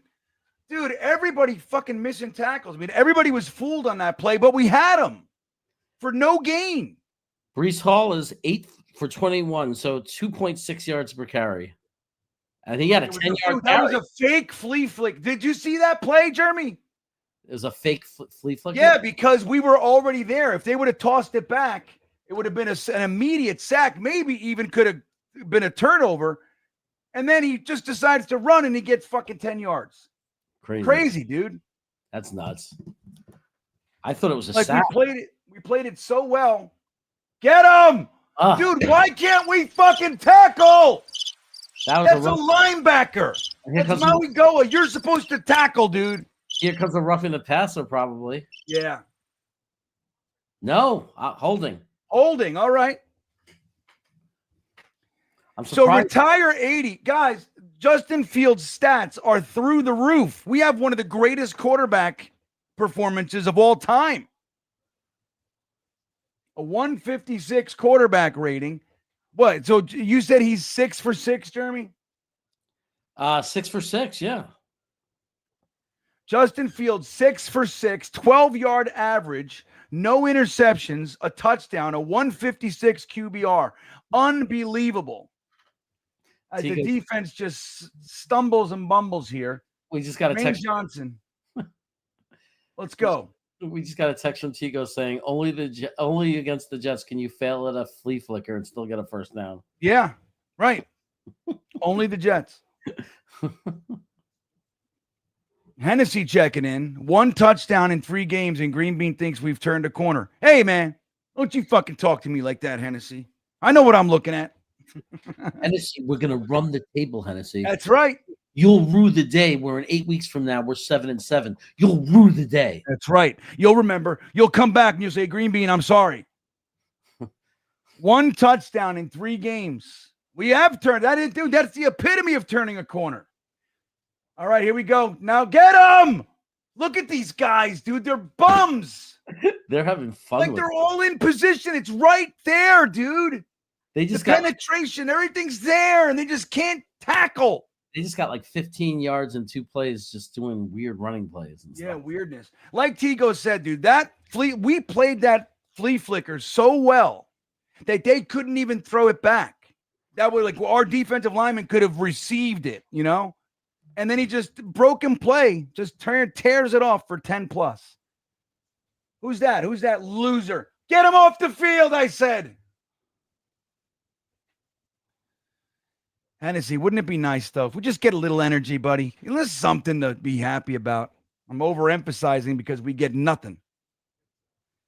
E-Boogie, there he is, Mr. Belief himself. If you guys are looking around Jets fandom for the #1 positivity guy, I present E-Boogie. All right? If I'm at a table betting and we're playing the poker game of positivity, I see your Jeremy Cravat and I raise you an E-Boogie. Because E-Boogie's about as positive as it gets, man. Boogie got it. Boogie got it. E-Boogie's the man. So, right. Now, Woody Johnson, can you shut up? Maybe if Tanner Engstrand just stopped being so scared of Justin Fields and just said, you know what, dude, toss the rock. You know? Yeah. It's amazing how fast we went from a team that got sacks to a team that can't do anything. No pass, no pressure. But this, I'll tell you what, though. Well, dude, there was a systematic destruction of our defensive line was built and was incredible. Think about this. In 1 year, we saw JFM traded for chump change, nothing. Bryce Huff allowed to leave. You bring in Reddick, who never did anything. You know what I mean? He just never signed. So like in that one, and then you saw guys like the what was his name? Went to the Saints. I just forget his name. Defensive tackle. Who was it, Jeremy? You're not paying attention. I don't feel like we're talking. Who are you talking? Jefferson. No, who are you talking to right now? I'm very curious. You're talking texting me. She's telling me that's different. Okay. She's telling me I can't scream when the Jets do something because it spooks the dogs. Tell her, dude, it's so rare. I know. Hey, Jocelyn, it's so rare. It's not, you can't complain about it because Jeremy only gets to do it once every 4 weeks. You know? Yeah. Sheldon Richards, Rankins, that's who it is. Right. Sheldon Rankins. Thank you, guys. So, and then that was a year before, but dude, we had this amazing defensive line. That's why, when they drafted Will McDonald, it was like, why? Remember? Why? We have other needs. And in that one season, we just destroyed it. We destroyed the defensive line. And then this year, you let the other guys, you let the Solomon Thomases of the world and all that go. And you keep Michael Clemens. Yeah. It's just crazy, dude. But let me tell you this, the inability to get turnovers. I'm sorry, Jeremy, what'd you say? I'm saying that's amazing. That's what we kept. I said it when we traded the AFM. I was pissed off when there was rumors that we were going to trade him or cut him, or someone said at the time when we signed Hassan Reddick, I was so mad. I was like, why aren't we allowed to be deep in a position? This guy doesn't even have a contract yet. And I'm not going to say the name, but there was another content provider who tried to tell me you're wrong. You don't know what you're talking about. Is that me? They're improving. No, it wasn't you. Nick Shine. But But like, and defending it, and I said, I don't understand how you could defend giving away a player like JFM for nothing. Yeah, and for nothing. That to me is not appreciating what it means to seal the edge. Yeah. Like just thinking one number sacks and not also considering the ability of what it brings to your defense for stopping the run and for not allowing quarterbacks to run wild on you. Well, I think, and that's the real problem with all that stuff. And it's very similar to what we did in 2011. Like, you can bring guys in and guys out, but you're not factoring in the leadership and the continuity. Like, we let guys, we got rid of JFM and for Reddick, who's a known problem. You know what I mean? He's a problem. Mm-hmm. And you got rid of a true leader. Now, look, I wasn't the biggest JM fan. I think his value was overemphasized by a lot of Jets fans.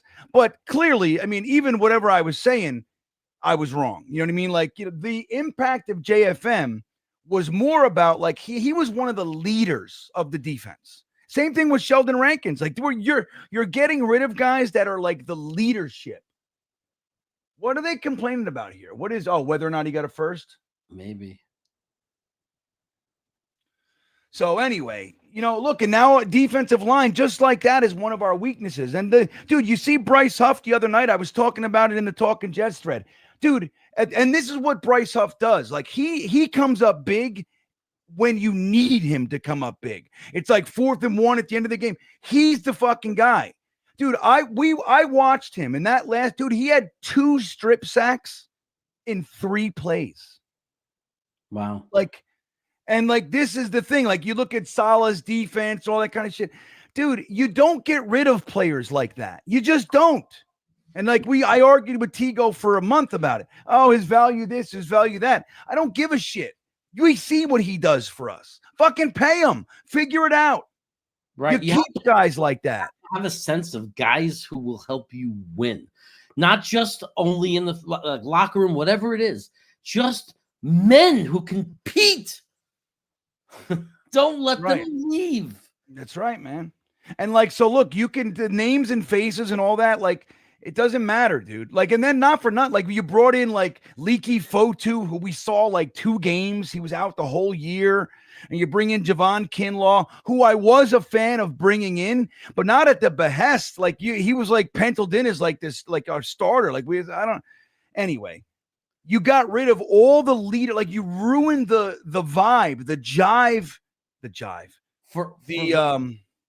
Let's just say you ruined the whole vibe and the connectivity of everybody on the defense, and you just get rid of everybody. It's you can't do that. Even with DJ Reed this year, he wasn't staying. It is what it is. But him leaving, it's not just the talent and the play. Dude, don't forget, he was the guy who called that players only meeting after the Cincinnati game when Quinnen Williams was yelling at the coach and all that kind of stuff. DJ Reed called that. He was a leader, and you miss guys like that. We talked about it a couple weeks ago.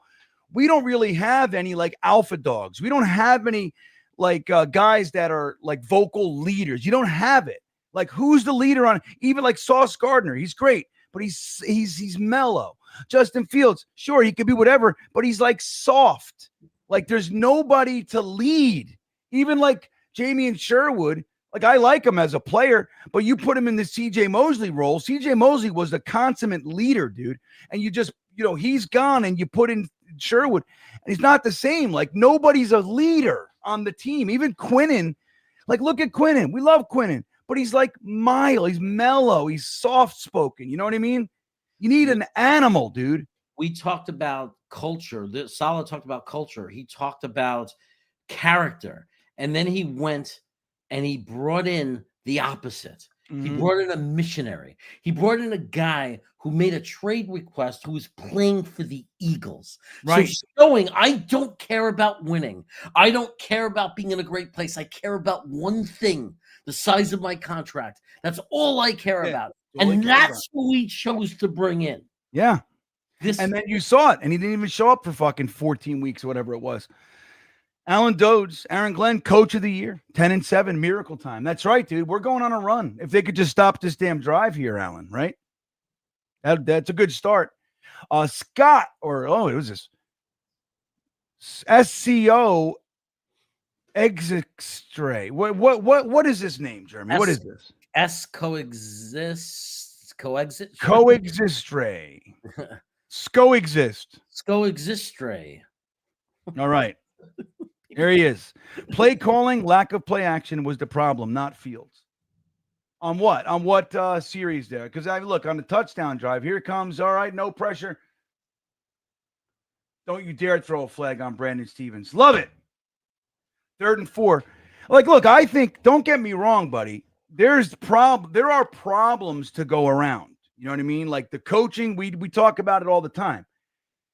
But Justin Fields has also been a huge problem of late. You can't just do play action all the time, and it won't work all the time. At the end of the day, if you look at history and look at every team, a quarterback, it's great if they have all these extra skills. You have to be able to drop back and be a drop back passer in this. Yeah. Team. You have to. Hold on. All right. Here we go. What's going on here? We got a flag. Got a flag on the play, Jeremy. Who was it against? Is the question. Oh, it looks like it's on us. There we go. Hands on hips. So we gave him. Yeah, there you go. Why not? Neutral zone infraction on who? Who did it? I can't tell. Quinnen Williams. Oh, no. Quinnen. Well, good. Now we at least know he's playing today because he hasn't done shit. McDonald's and he's stuffing hamburgers in his mouth. Yeah. No, but I will say this. I think that to support this comment here, I don't think we use play action enough. Definitely not. Clearly, they're keying on our run game. All right, Flacco back to pass. The screen is blocked off. Throws it to Chase anyway because we fucking fell on our face. Gets no gain. The lack of the way we like those last 2 weeks, those 2 games before this week, the lack of play action, the lack of movement, the lack of RPO, was disgusting. Like to the point where we were suspicious that maybe Fields was refusing to do it. You promised me you'd let me be a drop back quarterback. Like it almost seemed like what the hell's going on? Then I heard he might be hurt. There was all kinds of things going on. It was so confusing the way we total misuse of a player like that. Agreed. Oh, look at this. Oh my God. Oh my God. Oh my God. Look you at guys. You dude, you have to be embarrassed. Embarrassed. Now, is Cisco going to pretend he's hurt again? So embarrassing. You got our 2 safeties there. Safeties are supposed to be men. Yeah. Just one click underneath a linebacker. Look at these guys. Look at Cisco. He's not even trying, dude. I can't take it. Yeah, we definitely need to clear the room, the safety room. I mean, Moore is a rookie or whatever. Yeah, he's got we could work on him. Maybe playing better than Tony Adams. But at the end of the day, they have to make an investment in the safety position. Yes, over the next year and a half or whatever, if we're ever going to be a real team. Like that's been a big oversight for years now. Oh, for years. Joe Douglas didn't the most look. He's done a couple free agent guys, right? Like Whitehead and all that. But the only the top pick that he used was Ashton Davis, rookie, his first year. 3rd round pick. We had 2 thirds, and he used one of them on Ashton Davis, and that was it. Yeah. You know, Casimir Black checking in. We so bad. Hold on. Why is my? We so bad. It was breaking news on ESPN that we got a touchdown. Yeah, breaking news. That's so great. They're talking about it in Japan. Hoshai, New York Jets.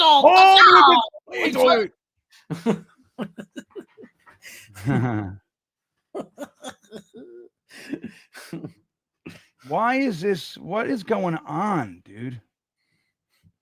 With StreamYard is all over the place. I don't know what it's like. The StreamYard is doing all this stuff, Jeremy. Like they're trying to improve the product. And there's a lot of good things that they're doing. This platform that we're using, but I think they're moving too fast. Like every time I log on, there's some new thing that they do.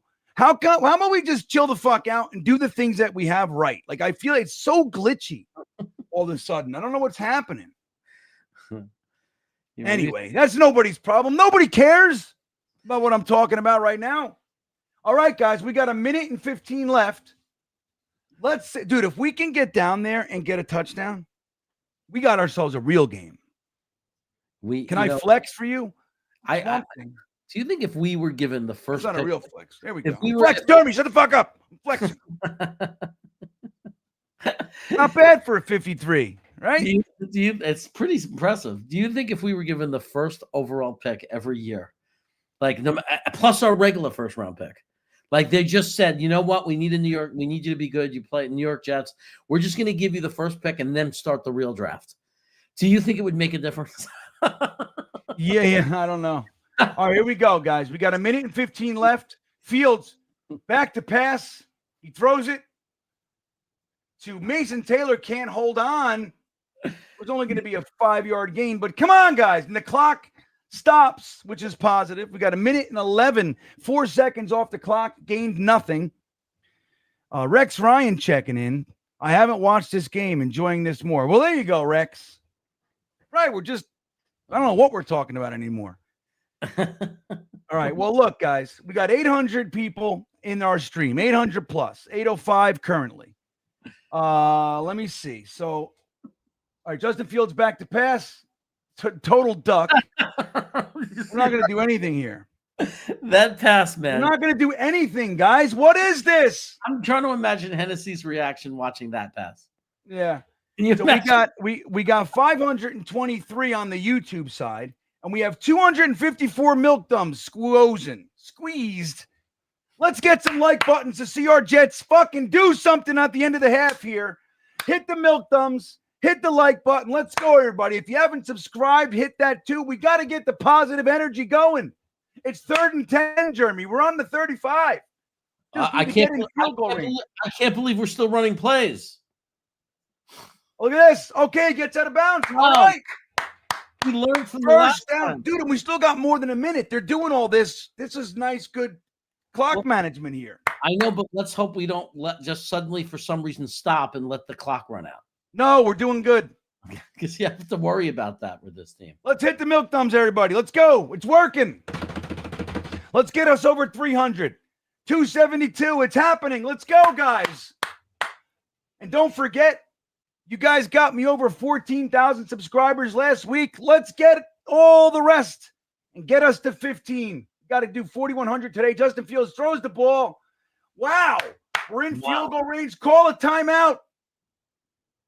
Wow. All right, they're running up there. We still got 2 timeouts. Let's fucking do this right.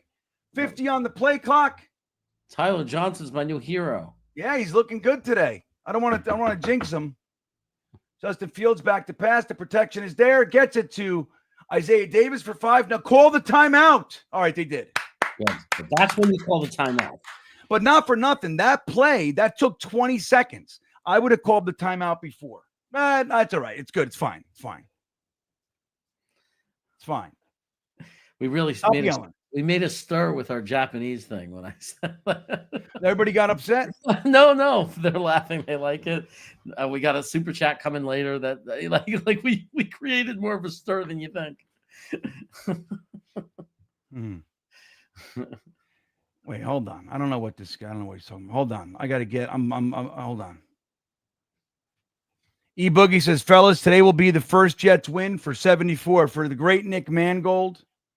Oh, that's way okay. That we did that one a long time ago. We need to score a touchdown here for that to have any hope of happening. Jonathan Francois checking in. Glad you're here, Jonathan. Just got home and turned the game on. 10 points. Oh my God. I know. Justin Fields back to pass. Lets it loose to Isaiah Williams. Wow. Look at us. 30 seconds. We got another first down. We're doing this thing, guys. Oh, wow. But all right, good. Stop the clock. 24 seconds on the clock. We didn't get a first down there. Oh no, that was first down. Okay. Did we bring in Brandon Smith?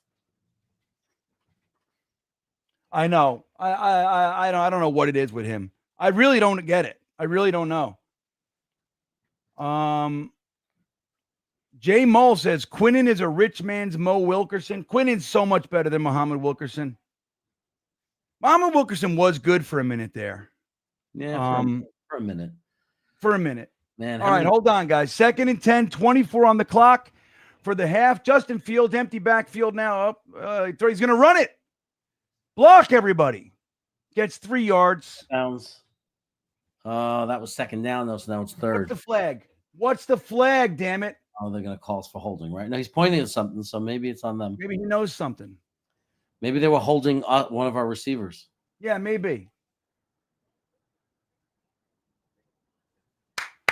Wow.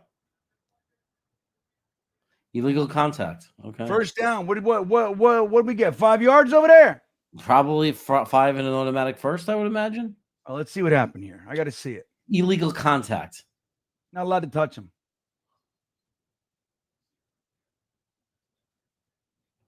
I don't know. I'll take it, but I don't know what the hell's going on. Scoic Strays checks back in. Jets can't click on all cylinders in this game for shit.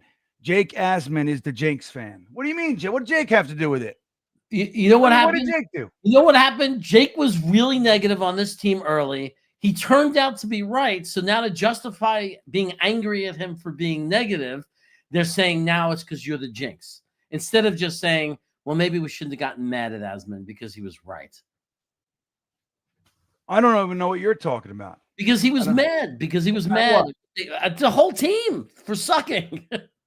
I'm mad. So a lot of people got mad that he was being negative, but you got mad at him, right? All right, yeah, all right. Well, hey, but let's see if we can get in the end zone here, dude. 12 seconds left, no timeouts. We just used our last timeout, so this one has to be in the end zone, on the sideline, or an incomplete pass. Don't fucking run it.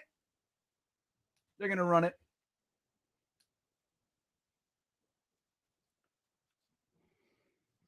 All right. Mason Taylor in motion. Brees in the backfield. Oh, God. Were they offsides? Oh, too high. Oh, my God. Damn it.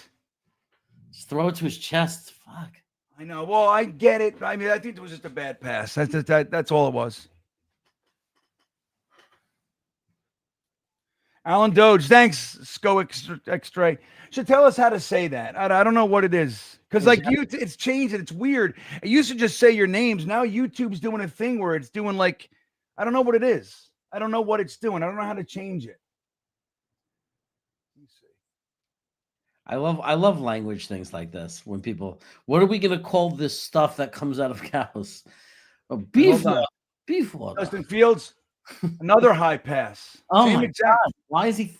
That was like, it looked like almost like a replay. It was the same exact thing. In Japanese, milk translates to beef water. Fun fact. Really? Milk? We call it beef water. That animal make beef. So I don't know. I don't know there, man. It's just too high. Double covered. Terrible pass. Like, why aren't they rolling him out and buying time? Like, why aren't you rolling him out a little bit? Like, why are you just trying to have, you know what I mean? Like, so he can give someone time to get open. Yeah. All right, guys. Get this damn field goal. All right, good. All right, well, look, we had a minute left. We marched down the field. Should have, could have been a touchdown. Wasn't, but we get points before the half. We are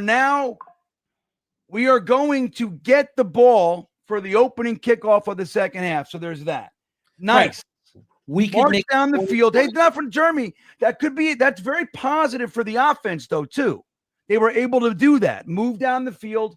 You know, it's positive, guys. It's very obvious to me what's going to happen. We're gonna get the ball in the second half. We're going to score a touchdown and go for the 2-point conversion. Get the 2 points because obviously we're going to get the 2 points and we're going to score a touchdown. You see how potent our offense is. You see how great our quarterback is.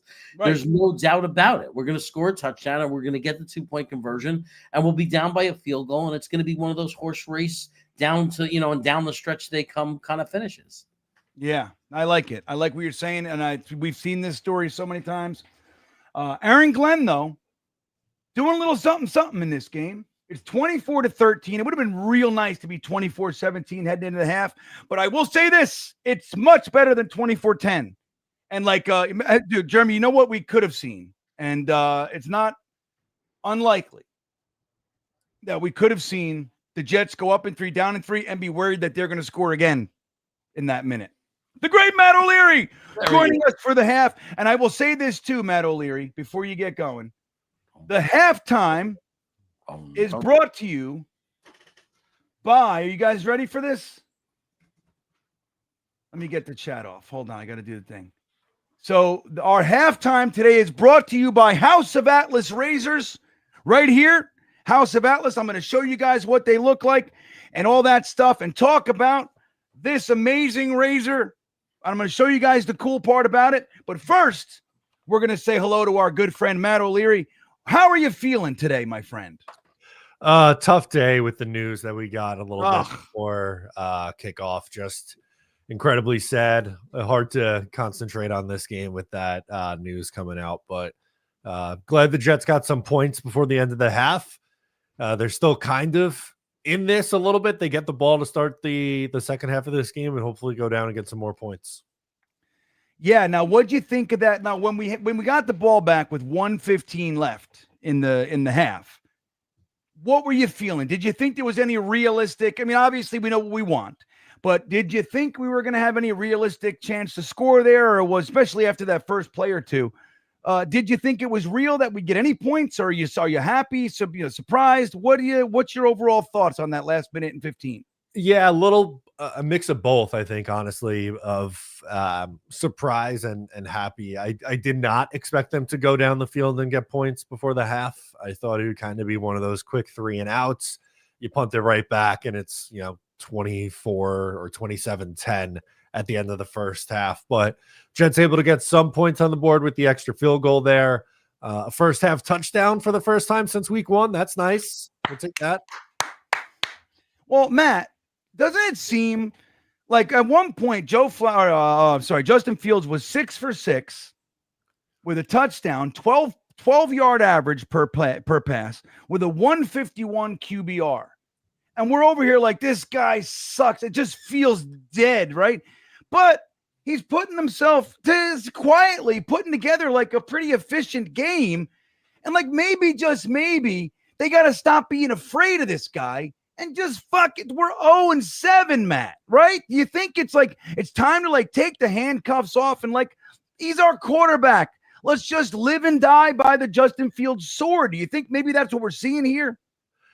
Yeah, a little bit. I think he feels a little bit more willing to let it rip, which is a good thing. And that would be my message to him. Like, dude, don't be afraid to make a mistake. Like you said, they're 0-7. Take some chances. I mean, Tyler Johnson's had a monster first half, 64 receiving yards and a touchdown.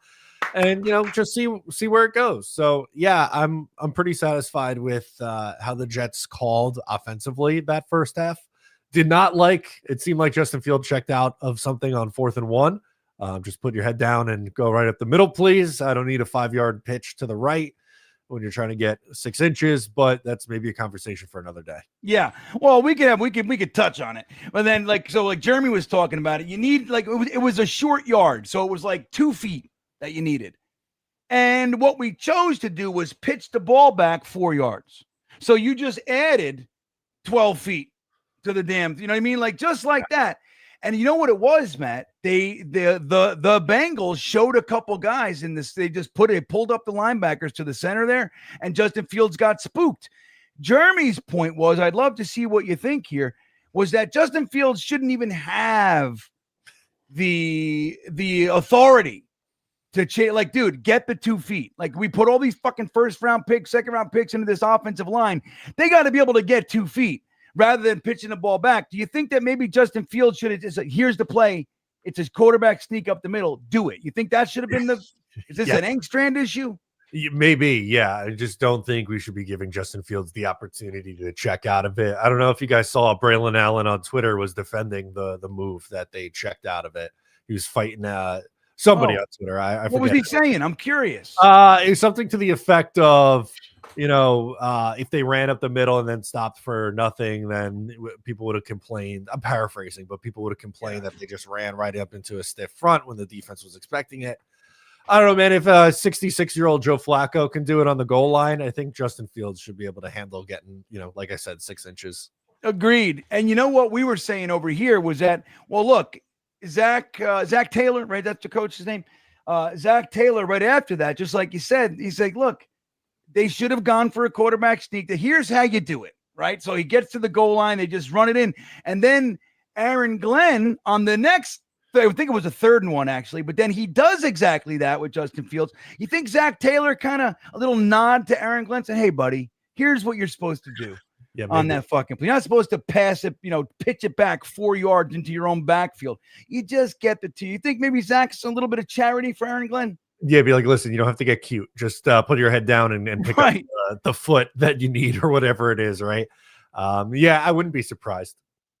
Yeah, a little kindness. Like, you don't have to get cute. I like how you put that. Now, hey, what do you think? AZ Thomas, he got a little cooked by T. Higgins there. I mean, to be expected, I might almost say. It looked like he was, on that touchdown. He was there, like the first, 90% of that route.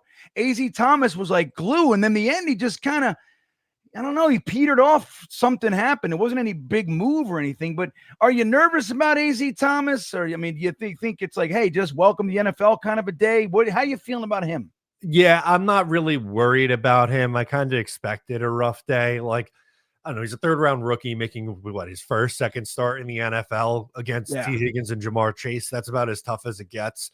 And he got beat. And, like, that happens, unfortunately. Kind of figured it would be, a tough day without Sauce Gardner on this defense. I know, we like to get on, or some people like to get on Sauce Gardner, but I would feel a little bit more comfortable if the Jets had him today with their defense. Yeah, I think so too. And like, look, the whole thing with just like you said, like Malachi Moore starting, AZ Thomas is starting. You're seeing Mason Taylor starting. We got Membu starting. A lot of the Mawigoa is now essentially a starting linebacker. So like, there's a lot. We're seeing this draft class quite a bit. I mean, if you had to just as of today, a little grade on them, maybe not letter, but however you want to do it. What's your overall thoughts? I mean, even Arian Smith is getting some playing time, has himself 5 receptions this season. What's your overall take on the draft class? You think we got some hope here for these guys? I mean, do you think it's like, hey man, these guys suck? I mean, what are you seeing so far from this group? Yeah, I think the first 2 picks you feel really good about, Olu and Mason Taylor. I think there's some signs with some of the guys on the defense, like Malachi Moore and AZ Thomas, for example. And I know AZ got beat for a touchdown in the first half, but still, overall. Arian Smith, I don't think has really showed me enough yet to feel either positive or negatively about him. He's kind of just been existing out there a little bit. It's a tough day trying to block on that 4th down play. And then on the 25-yard Isaiah Williams run, he kind of was just running. He wasn't really willing to block anybody. He was kind of just running down the field. But I think it's been a pretty good showing from this draft class. The not getting anything out of Arian Smith and Tyler Barron, that hurts it a little bit, but that's day 3 guys. I think at least the top of this draft class looks to be good. Yeah, and what makes Tyler Barron like painful is the fact that we used 2 fifths to get him. Yeah. You know what I mean? Like, so we, for whatever reason, they needed him. We needed, like, so much so that they had to use another draft pick that we could have got a big fat fatty for the defensive line. You could have did so much there. A developmental guard, maybe another safety, somebody. But no, we used 2 picks to get this guy. And the fact that he's looked a little bit, a little shaky, and especially with our defensive line being kind of somewhat of a weakness, the Braden McGregors and the Clemens of the world, we're forced to see them. It would have been real nice to see Tyler Barron show something. So I think that's why that one hurts a little bit. But like you said, I think I'm right where you land. I mean, AZ Thomas, look, I like that he's kind of forced in this kind of a season. Like, dude, what better game than to throw him in there? You want to fucking welcome to the NFL? Here's Jamar Chase and T. Higgins for your Sunday afternoon. Figure it out in kind of like right into the fire, so to speak. I almost rather it, for somebody like him. What do you think for the rest of the game? Do we have a shot here? Is this like, we come out and maybe, kind of stack on top of this end of the first half drive here? How are you feeling for the rest of the game? I think, offensively, I would say pleasantly surprised. I thought if they would got 13 points on the game, it would be a lot, but they got that at the end of the first half. So yeah. Defensively, I'm concerned. I'm not going to lie to you. I think Joe Flacco's been able to get some significant chunk plays against this defense. Poor tackling on the second Brown touchdown that put him up 24-13 or 24-10, whatever it was at that point. I think the defense is starting to look like the unit we saw the first 5 weeks of the year, which is a little concerning for me. Yeah, little bit rough. Well, look, dude, we were starting to say that the defense is fixed and they were playing, look, the Broncos were kind of struggling with Bo Nix and everything. And then you got the Panthers. So it's like, I don't know if I'm ready to fucking put him in the Hall of Fame yet. And like you see it. So it's like, maybe, just maybe we need a little bit more of a sample size before we start talking about the defense is fixed and Wilkes is now he's going to stay and he's a hero and all that jazz. I think, look, we got problems on D, and you take Sauce Gardner out of the mix. It's an interesting thing. Oh, Quincy Williams. What do you think of this guy? Flying around, made a play behind the line of scrimmage. That was good. Was one of the guys who got beat on the Brown touchdown. Not so good. So up and down in his return, but overall would rather have him back than not be out there playing. Yeah, I think so. And on that on their initial drive, they drove right down the field, and Quincy Williams had the 2 batted passes. Yeah, that turned it from what looked like an easy touchdown drive to a field goal. So I don't know. Yeah, I think I'm with you. I'd rather have him out there than not out there, but I don't know. He's not. Look, him and Jermaine Johnson for a little while there seemed like the only guys who came to play. We got confirmation that Quinnen Williams was actually there because he got a neutral zone infraction penalty. But I don't. Have you seen anything from him? Who else is? I mean, does anybody look like they're playing? They haven't gotten much pressure at all, too, from this defensive line. So that's been an issue since week 1. And like, I don't know, the Bengals, it's not like they have this strong offensive line, and they one of their guys got banged up too in the first half. So definitely an area that they need to improve in the second half if they want to have a shot against this Bengals team. Yeah, look, Aaron Glenn said it in the in training camp, coaching. It's coaching. And I don't know what it is, man. Guys like Will McDonald, Quinnen Williams, Jermaine, we're used to them getting a little bit more pressure than we're seeing. So I don't know what the hell it is. But anyway, man. So, I mean, look, this game, it's a little, we feel a little bit better. But if you had to make a bet right now, are we winning or losing this game? I think they're going to lose, unfortunately. I just don't really have much faith in this defense doing enough. They would, I think, have to just about shut out the Bengals in the second half for them to win this game. And I just don't see that happening right now. All right. Well, there it is, Matt. I appreciate you hopping aboard. Look at this guy. Look at him. He's like, oh my God, I don't want to do that. Oh, hey. All right. I thought it was Xavier Gibson. Who was that? It was Arian Smith. Arian Smith, baby. He's back there doing it now. Hey, who knows? Well, Matt O'Leary, enjoy the rest of the game. Love you. Glad you stopped by. It's nice to see you and all that jazz. But hopefully we can at least have something to feel good about rest of the game. But thanks for hanging out, man. Absolutely, guys. Catch you later. See ya. There he goes, Matt O'Leary on the House of Atlas halftime report. And I'll remind you guys, there is nothing quite like a Monday morning clean shave, Jeremy. And that's the thing with this razor right here, the House of Atlas razor, 5 precision blades reinforced with a welded steel. So there's no flex or irritation. The serum strip makes for super smooth, comfortable shaves. And this is why I love the House of Atlas shaver right here, Jeremy. Can you see it? Let me show you the thing. That was amazing. Look at this. Watch this. This is the precision edge, and this is what I use. Watch this. You see that? You want to get to the finer points? Boom. You see it? Oh, wow. It pops out there. And that's how I do it. So this is how I get my line under here. I need that for here and for here. That's right. This is the precision edge. So look, you want to do the rest of the face. You do the whole thing there. You want the precision edge. And this is where House of Atlas is separating from the rest of the pack. Beautiful, ergonomic. You can feel it when you pick it up. It just feels substantial. It's a good razor. Why spend all that money on these bullshit razors that are out there? Save yourself a pretty penny with going with House of Atlas. The link is in the description, guys. House of Atlas razors coming to you from Green Bean Jets fan. Thanks for the halftime report from House of Atlas, everybody. All right, Jeremy. What do we got here? We got 3rd and 7 already. Justin Fields back to pass. Lets it rip.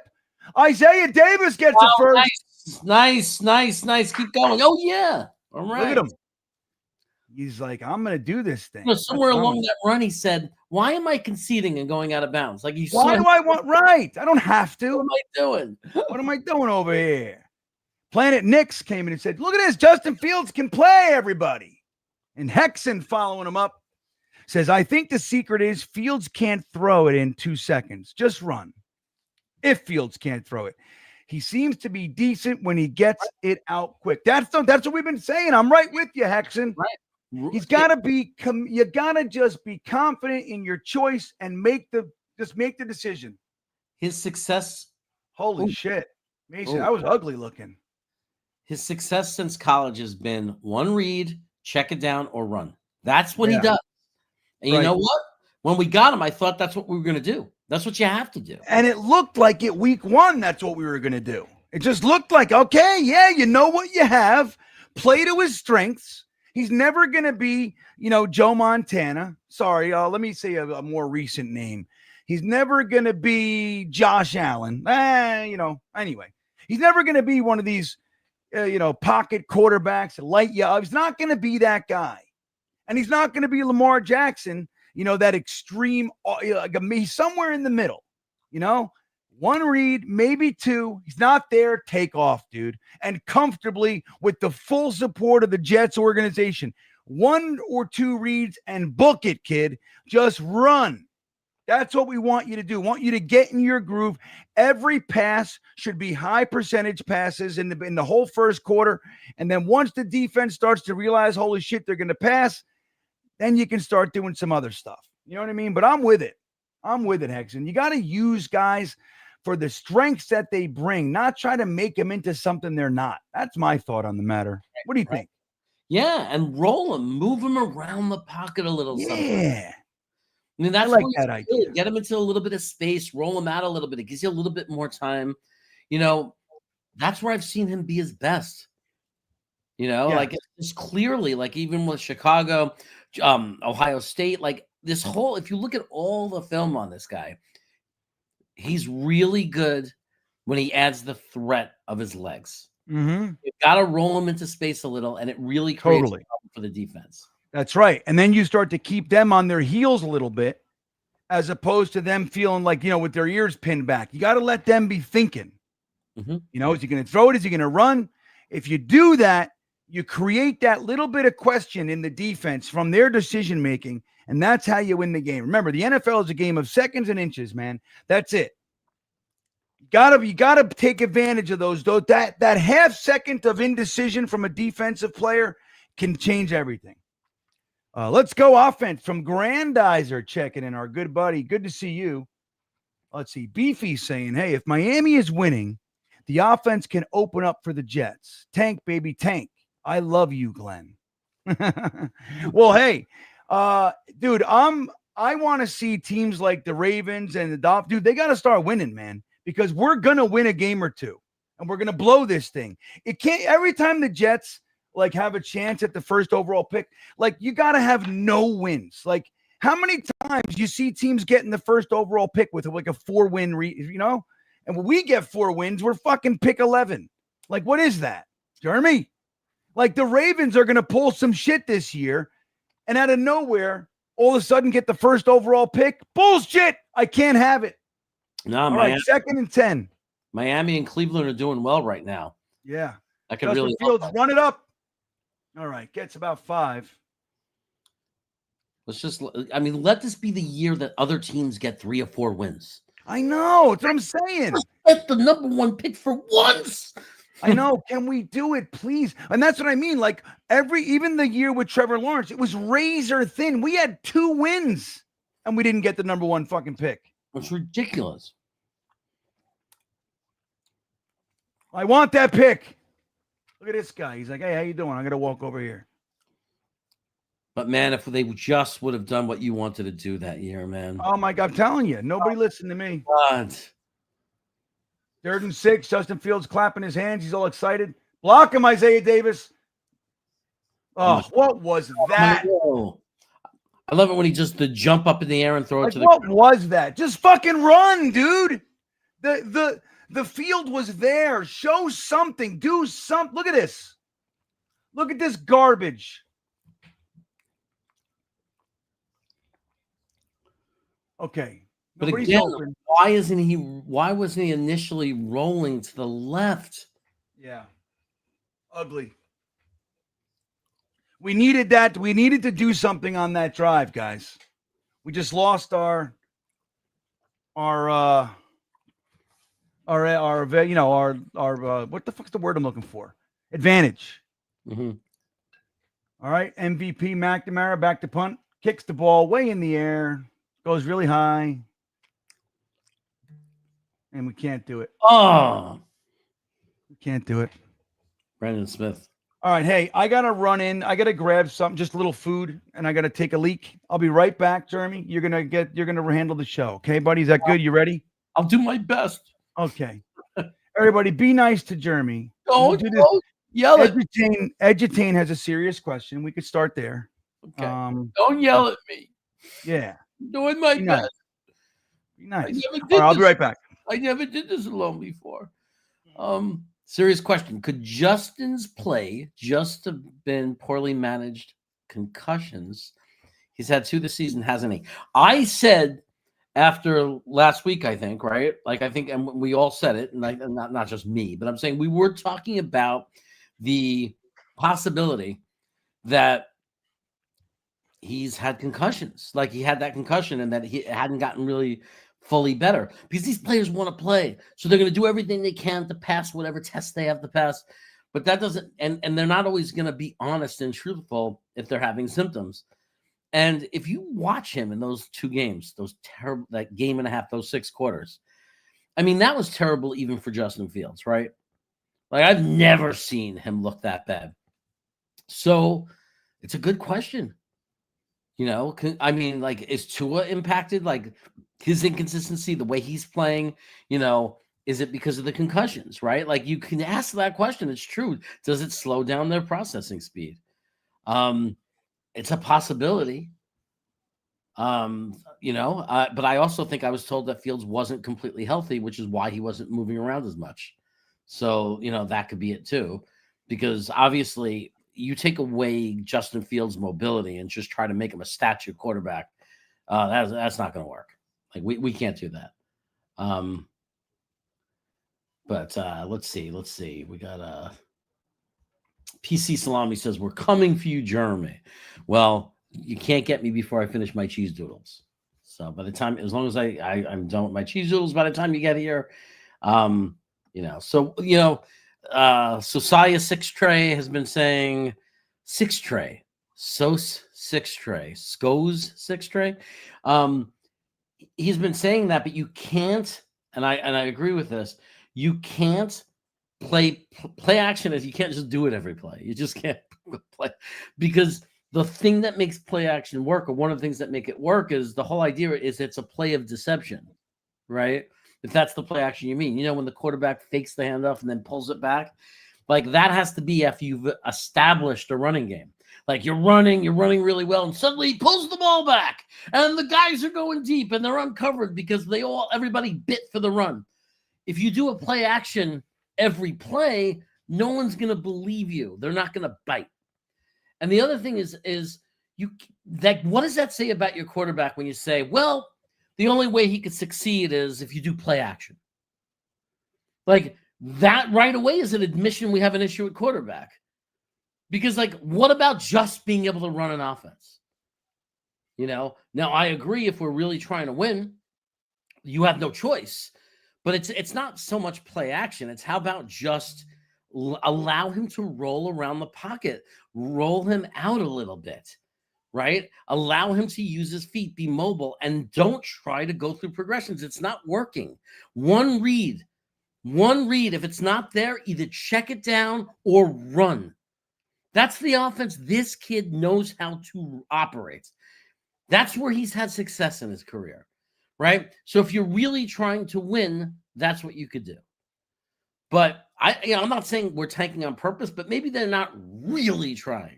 Maybe they're thinking, no, we're going to try to make him a pocket quarterback because this season means nothing anyway, because we're out of it anyway. So we're going to do our best, and we're really trying, and we're trying to really see if he could be this. I think we know our answer. I think a lot of us knew the answer before the season started. So, but there you go. Glad I stopped watching, man. Horrible for your mental health and soul watching this team. Yeah, I mean, look, I'm not going to lie. If it wasn't for hanging out with everybody and doing this, and being live with Green Bean every week, I don't know if I wouldn't just be running to see that Bruce Springsteen movie or whatever movie is going on with my wife. Like, I might be doing that instead. I don't know. I mean, in the past, I have gotten to the point of the season where I'm like willing to just say, you know what? I live in California. It's a beautiful day. It's 70 degrees. Like, am I going to sit inside and watch this team, or am I going to make plans and just go out and do something fun? It's rough. It's rough because they're not really giving us a reason to watch them, right? So, meanwhile, it looks like we got the stop and we got the ball back, so that's good. So it looks like we've settled down and we're actually playing a football game. Of course, we're getting a holding penalty, which is probably going to pin us back. But we do have the ball. There's 10 minutes to go, and we've already had 2 possessions. Our defense got us off the field. I'm not really sure how because I was talking to you and not focused and paying attention. And that's just – I don't know if the guy yelling for play action really knows what play action means. It's like I don't know. I mean, like you can't do it every play. You could do it more than they're doing it. I'm not denying that. But like you can't do it every play is all I'm saying. You can't just do play action, play action, play action. I'm saying go back to the offense that Justin Fields runs, the one we thought we were all getting in the offseason. Like when we signed Justin Fields, I thought we were gonna play to his strength. We were gonna try to like RPO, one read, run, use his legs. I thought we were gonna try to do that. And I feel like if you've been watching him the last few weeks, they've opened it up a little bit today. It feels like the last couple of weeks before that, they just tried to make him, they were pretending he was Joe Flacco. He was just dropping back and staying in the pocket. And even now, I agree, he's staying in the pocket too much. So, yeah, I do. You know what? We definitely need to, I definitely think that we could do play action more. I'm not saying you're wrong because there have been a lot of, in the beginning of the game, we were running the ball like crazy. Right. It was like we were all frustrated. First and, it was 2nd and 8, and then it was 3rd and 6 and 3rd and 7. And here we are. Why not on one of those downs in the beginning of the game were we not doing play action? Obviously, they don't trust Justin Fields. It's really the only explanation. And yeah, we're not using these guys, dude. That's the problem. I thought we were going to try to establish ourselves as a running team, but when it's not working because they're stacking the box because they've said, there's one, you could build yourself to be a running team, but like Baltimore, right? Great running team, but they have Lamar Jackson and you have to respect him because if you stack the box, then you can eat you alive. They're going to eat you alive if you stack the box. You can't just stack the box on them, right? Well, it's the same thing. You said people want to know why isn't our run game good? It was supposed to be our strength. It's not good because the other team is stacking 9 guys in the box because they don't respect us. And you just saw at the end of the half that Justin Fields, we moved the ball. Like, I don't care. If it's going to mean interceptions, whatever it is, it doesn't matter. You can't win without passing the ball, right? So even if it's going to mean some interceptions, you just can't roll over and like play. Just play. If it's an interception, it's an interception, but you got to let them play. So, but I'm saying it doesn't need to be like play action is one thing, but it's not the only thing. How about just letting him throw downfield? Can we start with that? Look, they're showing highlights right now. It looks like, he's making some good passes. That was a great touchdown pass, by the way. He dropped it in the bucket. That's a nice thing. That's a nice thing. I know somebody who said would have claimed that he couldn't do that kind of pass, and we just watched him do it today. So, okay, so what do we got here? We got 1st and 15. Somehow we managed to get backed up all the way to the back of the end zone, and then we got a really good run from Brees, which is nice. Gets us some space, makes it a more manageable 2nd down, and Yeah, maybe we can move the ball right now. Now it's 2nd and 7, right? So it made it like the first play was a 3-yard play. Okay, it's manageable now. But we got to move the ball now. We got to get some points if we want to score. And so, some of you are thinking, no, don't score. What we really want is to lose so we can get a quarterback. So I got to call the game as if we want to win. Tan Lazard, nice play for about 6 yards. Going to make it 3rd down and 1. Is there any team in the NFL that should feel, or any fan base that should feel the least comfortable or confident with 3rd and 2? I think it's 3rd and 1.5 or whatever. They're saying 3rd and 2. We're gonna get it. Like, I mean, you hear Green Bean, he's confident. Yeah. I'm not feeling that confidence. I'm thinking 3rd and 2 feels like 3rd and 8. But here we go. Takes off. Yeah. He takes off. Gets the 1st down. He uses his legs. Go figure. That's all we're asking for. You got a guy who could run. You got a guy with legs. You utilize it on 3rd and 2, and you get Utilize him. Easy 1st down. Jeremy.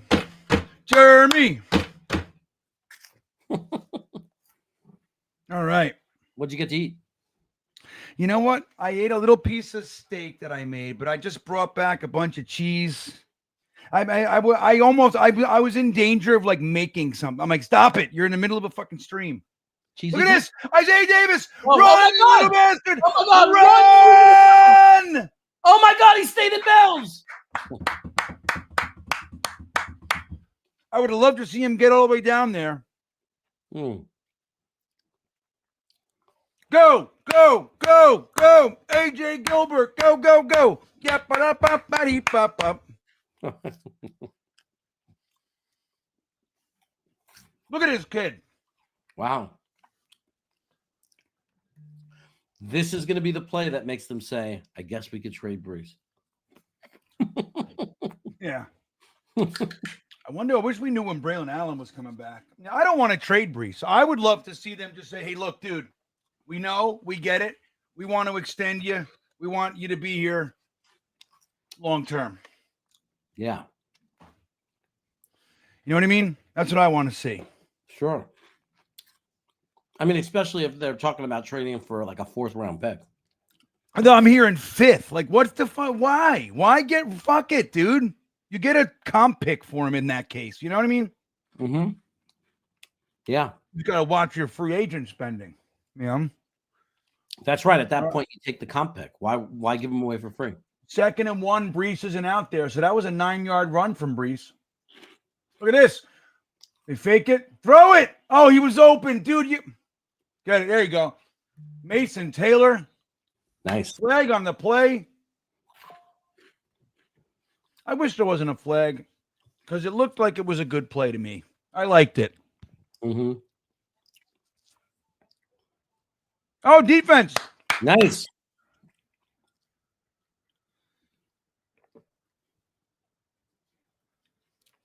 That's the 2nd illegal contact. They're not liking what like he has this attitude with Lazard, man. He keeps hitting them like in the face and shit. And yeah. See anything really that bad, but whatever. I think helmet to helmet, that face mask touched. Look at him. He's all mad. Get out of here, punk. Who is that? I don't know. He's an angry young man. I feel like I got a fucking spider web on my face. It's killing me, Jeremy. Wow. Oh my God. I hate that. I walked through like a spider web or something outside. Oh, it's the worst. Run, Brees. Run. Run, Brees. All right. Even if you're rooting for a tank, you got to want to score a touchdown, at least lose a close game, right? What's that? Even if you're rooting for a tank, you still want to see good things happen. Right. You don't want to be fucking, dude. These games, they feel like they're 10 hours long, Jeremy. You know? I want to watch football, dude. Oh, look at this. They're going real big. Now they're moving back to the line. All right. They're 2nd and goal. Look at this. They got 2 tight ends on the line. They faked it to that side. Went to their weak side. He's smart. He had to throw it away. I mean, it would, you know, you wish you could have made something out of it, but yeah, that didn't fool anybody. They had 2 guys coming up in Justin Fields' face. Mm-hmm. They're just not going to fall for that kind of thing. Well, they should. It's all about how we disguise it, man. It's like you have to have something in place for a reason for them to pull, to bite on. If you don't have something to bite on, like that looks like there were 2 guys free, unassigned, All right. Which Come means on, I'm freaking out. Let's go. Means we should have Fields back to pass. Here he comes. Throw it. No. God damn it, dude. I mean, he had the time. I mean, that was a little bit quicker, but it's like, the offensive line's been giving him the time. Let me see what happened here. That's a blitz. Safety blitz here. Yeah, that was a really piss poor attempt at a chip.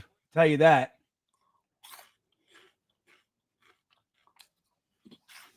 But see, Justin Fields, like, look, where the pressure's coming from, the old saying, throw into the pressure, right? So where he's coming from, you had Isaiah Williams there. Like, so somebody's not covering somebody. I was going to say they showed a guy open to the right, short. Yeah, and that's who it was. And that's where the blitz came from. So you got to throw to the blitz. All right. Points are points. Dude, that sucks. We got into their fucking, first and goal twice, and you can't get, dude, if those are touchdowns, we're winning. Yeah. Yeah. It's the same thing we've been dealing with for 15 years. We can't score in the red zone, right? Can't score in the red zone. Or as Hackett calls it, the gold zone, everybody. The golds. All right, guys. What are we talking about here? What are we talking about? Fields got tunnel vision, Andrew Hackett. Or Andrew's Shatter. Andrew Shatter.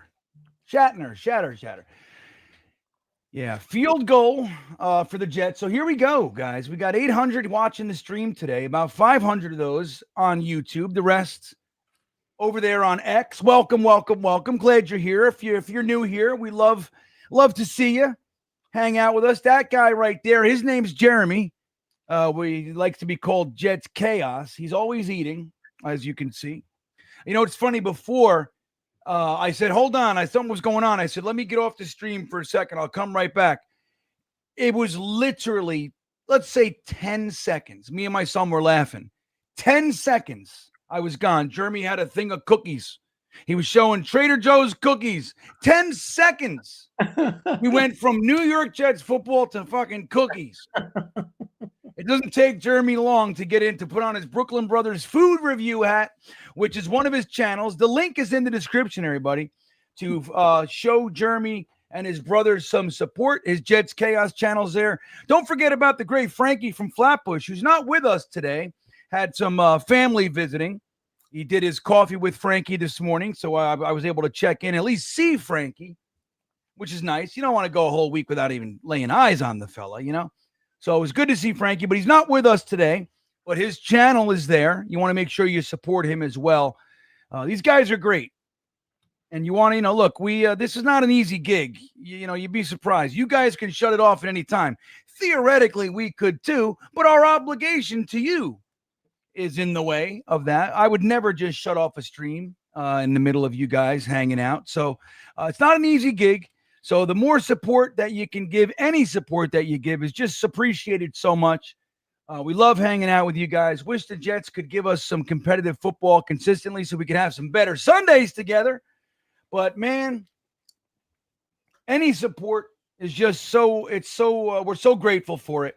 And the easiest way to do it is to hit that like button and to subscribe to the channel if you're new here. We are, let's see, I passed 14,000 last week. So I was almost about 14. I was right around the mountain to 14,100.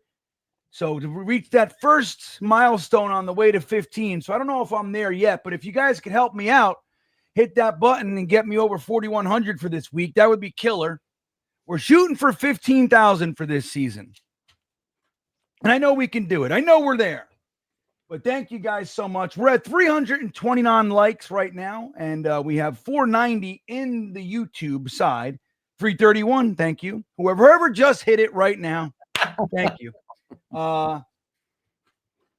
But yeah, man, hit that like button. It's appreciated. And not for nothing, it's positive energy, man. So here we go as the Jets defense takes the field. The Bengals are on their 24, 35-yard line. Look at that. Yeah, we go. Look like whoa, that was Phillips. Phillips. Yeah, man, I really like Phillips. Yeah, I wish he was a little more consistent for us, but you know, that's what you want to see. You want to see that stiff running defense in the middle, especially. Look at this. Miami is saying, Jets, we want you to have the first pick. That's right. Jalen Waddle on the trading block, as you guys have probably heard. There was a rumor that the Giants were going to get him. Here we go. 24-16, Bengals lead. Joe Flacco with the ball in his hand. He's about to let it go, and he does. A little nervous. He got all the time in the world, man. 3rd and 12. Aaron Glenn's over there. Aaron Glenn, head coach of the New York Jets. Did you see at the end they did the Malachi crunch on Flacco? Did they? But 2 of them, they crashed in on him. You remember the Malachi crunch, right? Damn right I do. And let me tell you something. That's what he gets for holding the ball that long. Mm-hmm. Rub it in our face. Like, look at me, man. I can kick my feet up on the lazy boy back here. Well, you're going to pay. 5:29 left in the third quarter here. 3rd and 12. Flacco back to pass. Get him, Clemens. No, you suck so fucking good. Such garbage. Oh. He's so Dude, bad. seriously, that's the stuff that kills me.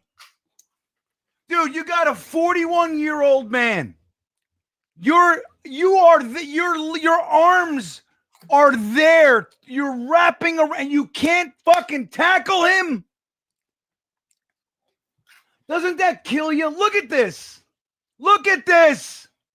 How do your arms, you have big, strong arms. How do you use and wrap them around air?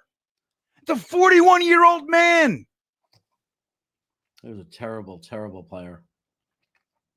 Oh, my God, guys. Fucking 9-yard run up the middle. Let's go, damn it.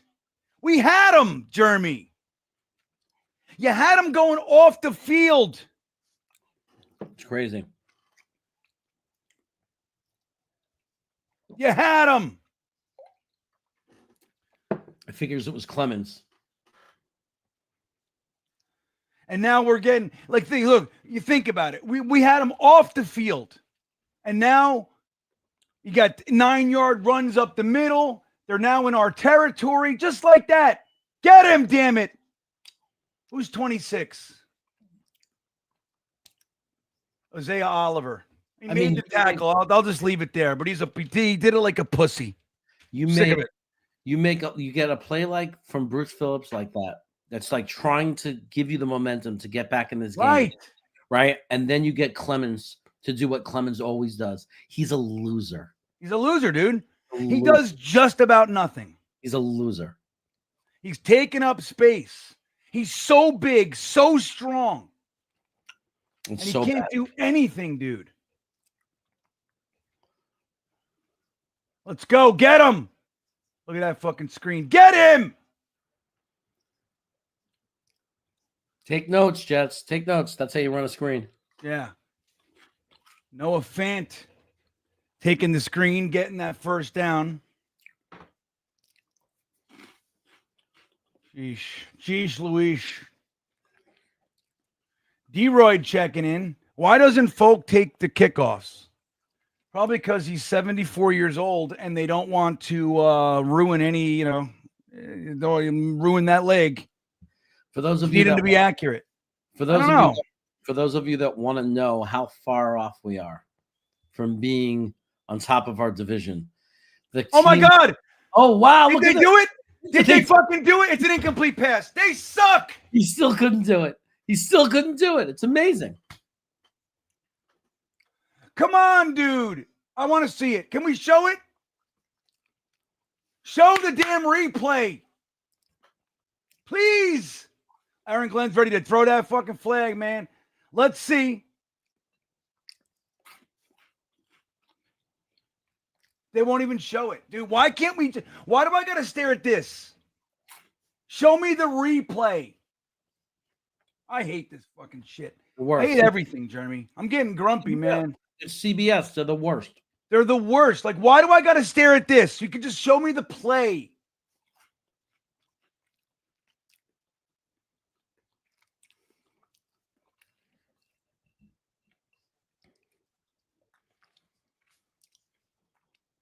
Good play. Oh, God, we still don't see it. I can't take it, dude. Look at this fucking losers. Losers. 3 guys with a chance to tackle him. Loser team. This is just instead of an interception, it's that. I can't take it, dude. Like it's one thing to be just beat, to be beaten, but it's that stuff.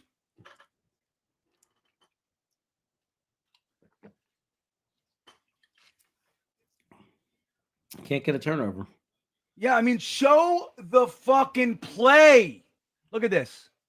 Look, Sherwood goes to the wrong gap. Malachi Moore, he's a safety. Can't tackle. He's garbage. I'm sick Malachi of hearing. Moore? I'm sick of hearing how good he is. Too many missed tackles. Frankie he misses tackles every week. Too many missed tackles. Come on, he's a safety. He's no upgrade from Tony Adams. I'm with you, dude. I'm right with you. Like, look, it's one thing. Like, there are things you can work on and things you're maybe not up to. Tackling isn't one of them. You got to be able to tackle at the safety position, and he can't. I don't care if you're a rookie. I expect a rookie to be able to tackle. You've been playing football your whole life. It's tackling. Look at A.Z. Thomas here. Oh, he's out of bounds. Because he's out of bounds? Because of the out of bounds catch to me. He didn't like something about establishing that you're in bounds or something? Whatever. You can't get a fucking break. Isn't it aggravating, everybody?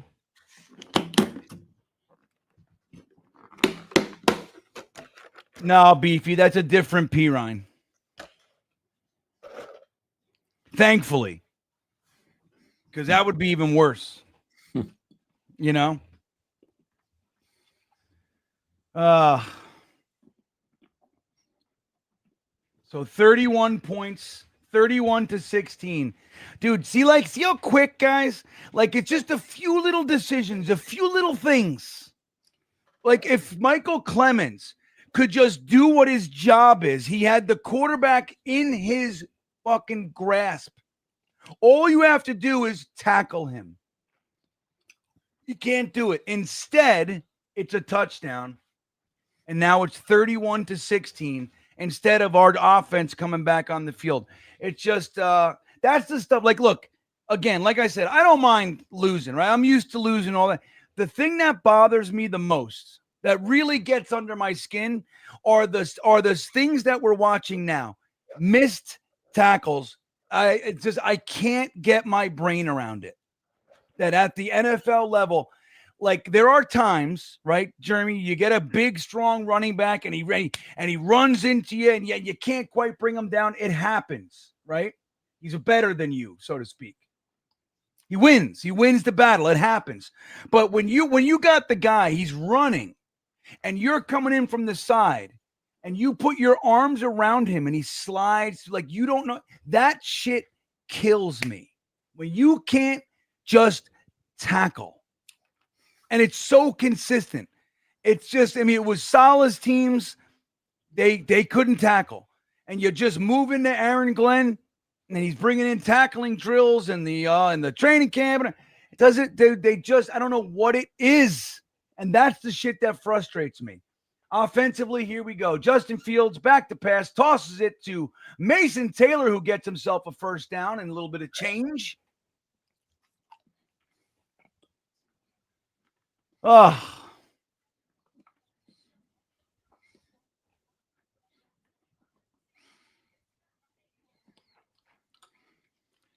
Yeah, well, K22. I hear you. It's like, but we don't look, I get it. Jamar Chase, T. Higgins. I don't get me wrong, I get it.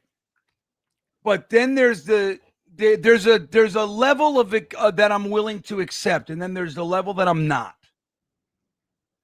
You know what I mean? Like, there's the obvious stuff. Again, not being able to tackle, I can't take it. We saw it twice. Look at Brees. Look at him. Run, little Brees. Wow, nice. That's Look beautiful. at him. He's still going, Jeremy. Yeah. Now we get down to this red zone area and we just stall. The lack of tackling is embarrassing. I mean, like It's embarrassing. Clemens missing that tackle, a 41-year-old quarterback, pathetic. But then more. Yeah. I mean, I don't care if he's a rookie. It doesn't matter. Yes. It's Agreed. tackling. Like when he's 3 years in the league, then he'll know how to tackle. Yeah, no. You have to arrive here with the ability to tackle. Right. And I agree with you, dude. I feel the same way. That's not one of the things like that like there are skill set pieces, right? And being able to improve and develop tackling it's square one, dude. Mm-hmm. Flight 4951 checking in. Thank you for the support. Member of the Stream Beaners for 2 months says, I'm officially on the one and done train. I hear you. I think I'm there too, buddy. Hands it to Isaiah Davis, finding himself a little bit of room there. It's maybe, I'm going to call it 5, Jeremy. That's what I'm going to call it. So now we're in the red zone again. Look at us, right in that red zone. Can we score a touchdown, please? Yeah.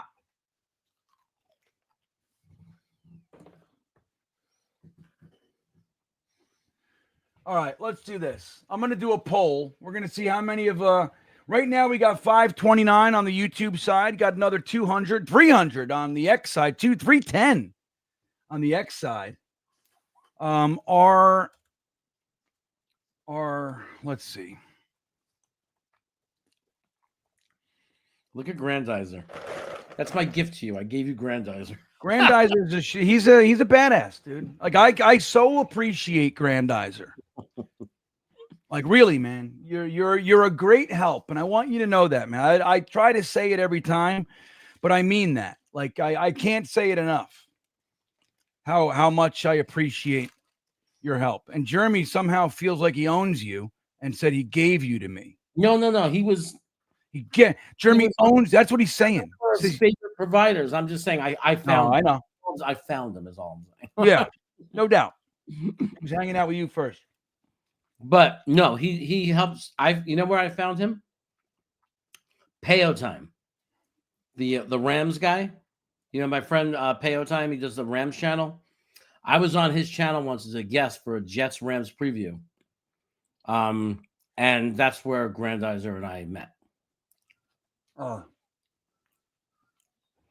And he said, "You Jets fan content providers," he has said this to me, are the most passionate, like best, like the biggest community. Like he said, it's such an amazing community. Yeah, it's special. All right, guys, I'm putting the poll up. Someone's asking if I have a crush on Pinky Tuscadero. I guess somebody knows where the Malachi Crunch comes from. Wait, say it again. Somebody else, N123XYZ, knows the Malachi Crunch because he's asking me if I have a crush on Pinky Tuscadero. Oh, yeah. Who didn't? Talk about the Malachi Crunch. Remind everybody. Well, I think it was Tuesday nights at 8 p.m. is when we got to talk about the Malachi Crunch. They were, and then behind that was Laverne and Shirley, right? Mm-hmm. And then Three's Company. And Three's Company. And then they did the whole Joni Loves Chachi thing for a little while, but that was a fucking fail. Yeah, that was Too Close for Comfort. And years ago, it was Taxi. Remember, it was Taxi. Taxi was 9 o'clock, right on. One of the greatest ensembles of people ever. Oh my God, so good. One show. But yeah, so 8 o'clock was Happy Days. There was a guy named the Fonz that we all loved. He was our guy. Love the Fonz. He was our guy. And there was an episode where, he had to always be the hero or whatever, where they had Demolition Derby or whatever. And the Malachi brothers were these two brothers, or they were like the evil guys that would, they did a move called the Malachi Crunch where they would set you up with, you'd be stuck, your car would be stalled, and the two of them would come at you full speed and crush you in the middle. Crunch you, right. And I think we got a false start. Sorry, Jeremy. We got a false start on the play there by Breece Hall. We are in the red zone, guys. It's 2nd and 4. Let's see what happened here. A little lean from Breece. Oh, look at that. Oh, so weak. I mean, it's a flag. I'm not saying it's, but it's like so weak. All right, we got 15 minutes left in this game, and if we could score now, it's a game again. Yeah, it's a game, dude. Let's go. We got to stop kicking field goals and score a touchdown. Brees Hall up the middle. Run! Gets down to the 5-yard line. It was a good run. Yes, it was. He ran it with passion and authority. So I put a poll up there, guys, just to honestly assess where we are as far as the one and done train goes. So we got the one and done option. You think, all right, he should definitely get year 2, or maybe, hey, dude, give him his contract. Let's see what he does in 4 years.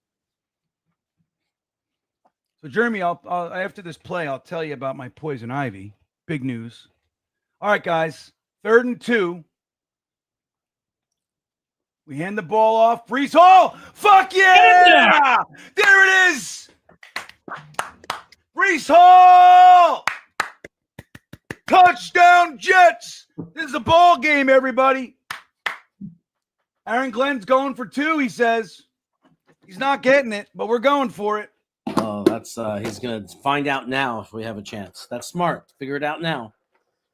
Don't wait until the next time. Figure it out now if you need to go for what you're going to need. Beautiful run by Brees Hall. Nice vision there. I like it. What do you guys think? Brees Hall up to 80 yards. Wild One Productions says. Roll. All right, guys, we got a 2-point conversion attempt here, Jeremy. Fake handoff. There's the pressure. Run, Justin Fields. Fucking get in, Justin Fields. He gets it, Jeremy. Yeah, he did it.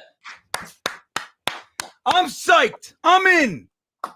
Bradigan's in. Hennessy, if you're out there, Hennessy, if you somehow are still there, if you somehow, He's there. if you didn't turn your TV off, Hennessy, if you didn't shut out of the show, I want to tell you something, Hennessy, this team is going to finish 10-7. That's right. We're going to the playoffs. Look at his team. We have no Garrett Wilson, no Josh Reynolds, no Braylon Allen. Sauce isn't there. Look at us.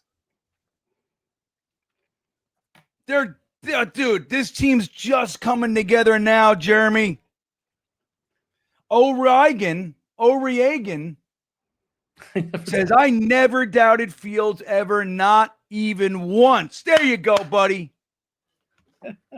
Justin Fields is balling, buddy. Balling. Just like K22 MGD checking in says, balling, baby. Have you ever seen a team not able to put the offensive and defensive effort into the same game? It's crazy. If we would have scored this many points in either of the last 2 weeks. Yep, we win. Yeah, they can't do it, dude.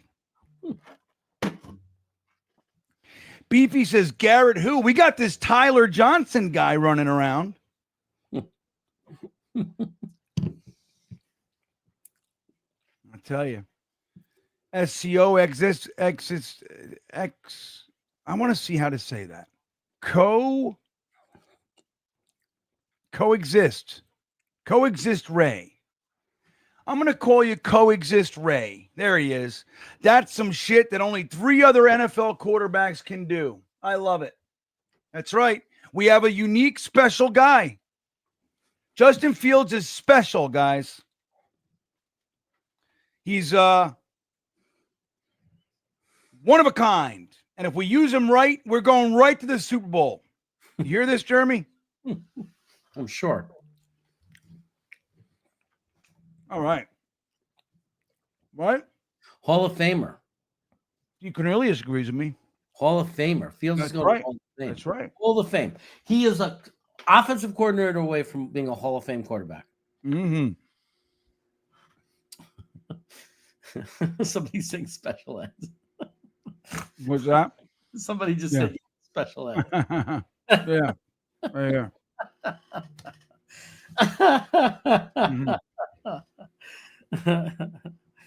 That's really funny. Our buddy Nick Shine at the game. He's at the game? Yeah, Nick Shine drove to Cincy with his boy Nicky. Wow. And then you see him walking in this crowd right now, holding a hot dog. Oh, that'd be great. All right, the kickoff is up, guys. This is a 31-24 game.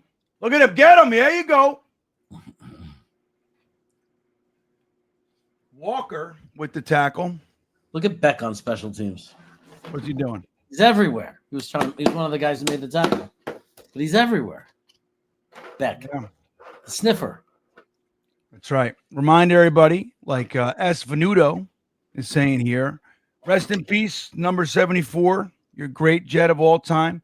Right. Nick Mangold, as you guys know, passed away. We're carrying that weight into this game. And I just feel for his family and everybody, man, because what a special man he was. All right. Joe Flacco hands the ball off. Come on, guys. Wow. Is this for real? Fucking Wow. 25-yard, 30-yard run up the. What is this up the middle shit? What is Quinnen doing these days? Is he even in there? I see Phillips. I don't see him. Like, what is Quinnen Williams doing? They're keeping him healthy for a trade. We're not supposed to be able to do that, Jeremy. Aaron Donald, it didn't happen. You know what I mean? Again, up the middle. Here he goes. Oh, no, missed tackle there by Quinnen Williams, by the way. I'm getting pissed at Quinnen, dude. I really am. That was a missed tackle by Quinnen Williams. What are you doing?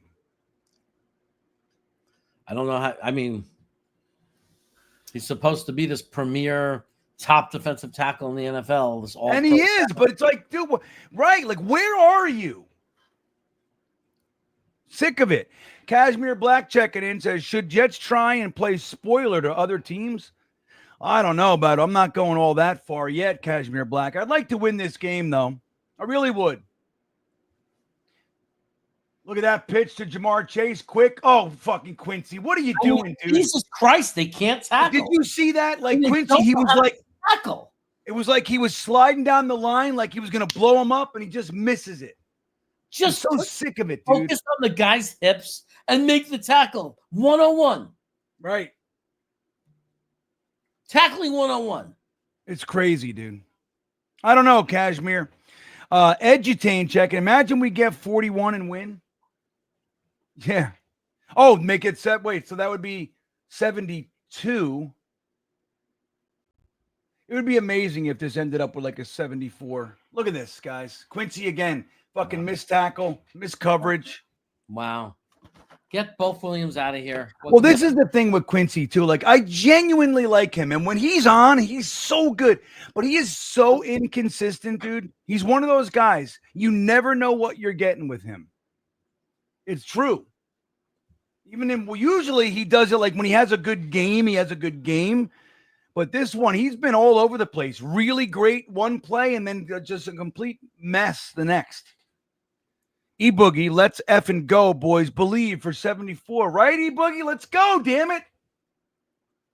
Run up the middle again. Look at this, dude. Gashing us. Oh my God, they're so bad. The most embarrassing thing, dude, when you fucking just get run on up the middle. That's where your men are. Yeah. Come on, can I see a replay, CBS? Please. Yeah. They're the fucking worst. This defensive coordinator is worthless. Right? I just want to see replays. Jeremy, am I asking too much? Huh. Come on, E-Boogie. I'm trying to be positive with you, kid. I can't get it. Okay, it's like, all right, another handoff up the middle. Why not? Yep. Fucking 7 more. It's crazy, dude. Up the middle. Like, that is it's like if you want to demoralize a team, you run up the middle. Like, that's, if they can't stop that, like, that's where the consolidation of your strength is. Your biggest, strongest, nastiest mofos are right there, including your linebackers. And if they can run up the middle to the tune of 5+ every single play, dude, that's the most demoralizing thing you can do to a team. And that's us. We were within a touchdown. Look at this. Yeah, up the middle. This is the effort we were given. We're within a touchdown, and this is how our defense. This is the defense, right? They can't stop up the middle, Jeremy. That's fucking Quinnen Williams. Quinnen Williams should look at the guy and say, "Not here." Not here. You better fucking start running around the edge or something, because it ain't happening here. Look at Phillips and go, dude, are we not men? The best thing Aaron Glenn could do right now would be after this game is to fire Wilkes and say, I'm taking over the defense. Totally. That would be the only way you can get even an ounce of respect at this Agreed. point. Agreed. Because I'm getting rid of this trash defensive coordinator who's completely ineffective, who's the most embarrassing defensive coordinator we've ever had. Like, as far as, look what they're putting up on us. Fire him. Yeah. And take I'm over with you. and take over the defense. Right. Why are we reviewing the who cares? He's in. Edutain checking in. Sorry, Bean. 41 equals Nick's age. Oh, I see what you're saying. I see what you're saying. I went the wrong direction there on you. Hennessy checking in. Offense and defense can never play a good game, the good same game. Yeah, dude, it's unbelievable. And it's not like the offense is playing lights out, but they're playing competitive, good football. Now, the first quarter was a different story. They settled down, and it's crazy, man. It's like, and if it, just like we've said a million times, the defense comes out and holds them to one touchdown, the offense can't get a first down. It's just crazy. Oops. Thanks, Hennessy. Coexist Ray checks back in. This game is fixed, fellas. I don't know if they have to I don't even know if they care enough to fix this piece of shit game. You know what I mean, Ray? It's like the NFL's like, yeah, whatever happens down there. I don't know. Everybody was betting Cincinnati anyway. Yeah, I mean, if there was any way for the NFL to make money on this game, it would be to have the Jets win it. You know what I mean? And surprise her. Because if anybody is betting on this, I would have to believe that more people are choosing the Bengals even to cover. Like, it's like, I don't even know what the spread was, but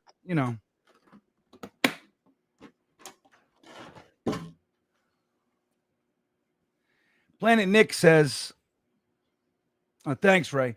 Planet Nick says Wilkes isn't missing tackles. It's not his fault. I hear you. That's definitely a good point. But you have to be able to address something. Like, I don't know. You have to be able to account for things. If they're running up the middle every play to the tune of 10, 12, 9, and it's just up the middle, then you have to account for that. You have to respond. Yeah, and maybe it's an impossible ask, but maybe right. Maybe I'm asking the defensive coordinator to figure something out. Yeah, and maybe he's like, dude, I got Quinnen Williams, Phillips, I got my middle linebackers there. Like, they just can't, you know what I mean? Like, I did everything I can do. I brought out every weapon I have. Maybe. Because you're right. He's not the one missing tackles. I mean, and that's true, but we're giving up, except with the exception of 2 weeks, every other game, 35 to 45 points a game, right? I mean, like, we're giving up a lot of points. It's not only the missed tackling, that's part of it. Right. And the kick is good, so it's 38 to 24. We're now down by 14 points, everybody. 2 touchdowns. That's all we got to do. And Bino checking in to remind us, by the way, Cincinnati is the 31st ranked defense. Is that accurate? I know they were low. I don't know if it was 31. I didn't know, but point remains. They also rank defenses. What ranking are you listening to? Some do it by yards. Some do it by points. There's a million. Like, none of those. I see a million different ways that they rank it, and nobody agrees with anybody. Yeah, but they're bad. Let's just say that they're bad. Yeah. So let's see here. I'm just looking at the overall rankings, team stats. Bengals are 31st. The Jets are 29th. 29th.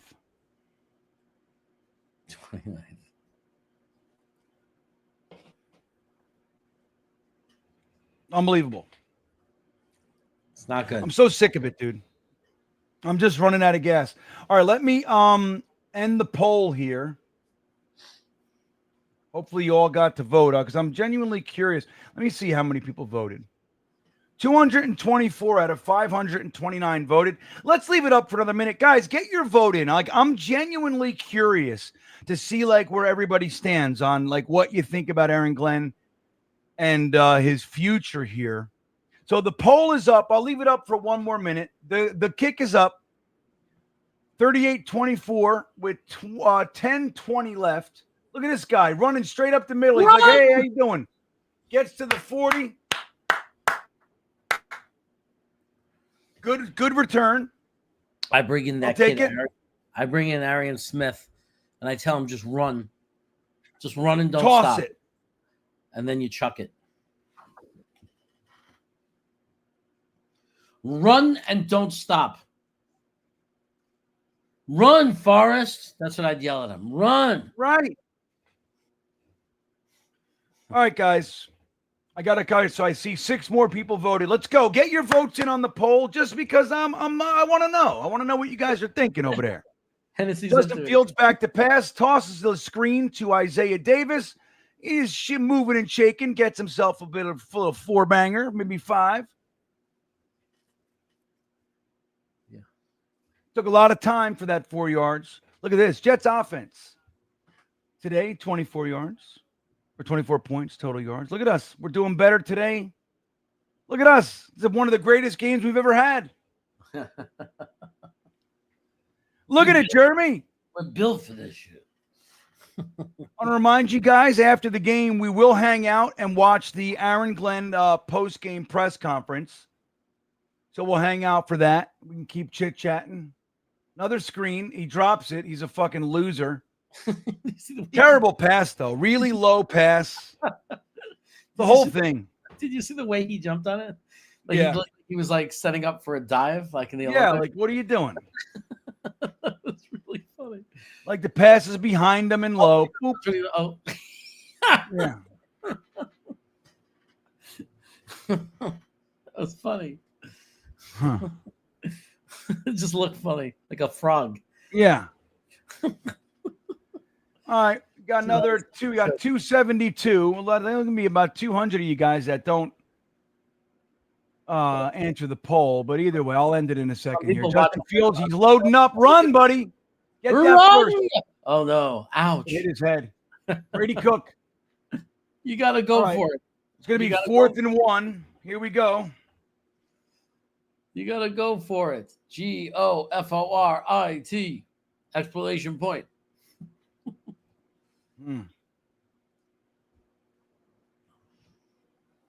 Yeah, we should get another sneak. That's exactly what we should do, good guy Greg. We should do a quarterback sneak, a push-tush type thing. 4th down conversions. We are 50% on the day. Here we go. This is the game right here, man. 8:45 on the clock. 3 on the play clock. Look at this. We're fucking passing. We get it. Ruckert. Oh, yeah, Ruckert. Look at Ruckert. Jeremy. Jeremy Ruckert. Jeremy Ruckert. Jeremy Ruckert. Jeremy. Yeah. I know my wife makes fun of me how I say Jeremy's name. I know, but you say it right when it's for Ruckert. No, I said Jeremy Ruckert. Okay. No, but the thing is this. Here's the thing. There is an E in there the way I say it. I know. Jeremy. It's just it's quick. I don't say Jeremy. I like that she gives you crap. Oh, she does. She hates it. Brees Hall around the right side. Look at this guy. First down. Jumps over that guy. Holy shit. Oh, That's wow. a touchdown. Look at fucking Brees Hall. As long as he didn't go out of bounds, which I don't think Did he step out? Is that a touch? Holy shit. Oh, my God. Look at us. Wow. What a run. Wow. Brees Hall. Did he go out of bounds? Look at this guy. He jumps over him. He's like, scoop. Scootily doop. He's like, you want to trade me, bitch? You want to trade me, bitch? He doesn't go out, dude. I don't. It does not out of bounds. No out of bounds. No out of bounds. Dude, Brees Hall. Guys, are we not entertained? I see green in between his foot and that white line. I see green in between. I see green in between. Green in between, baby. Green. There's green in between, and there's green in between. Why are we going for 2 here? Doesn't Doesn't make any sense, Jeremy. Throw it.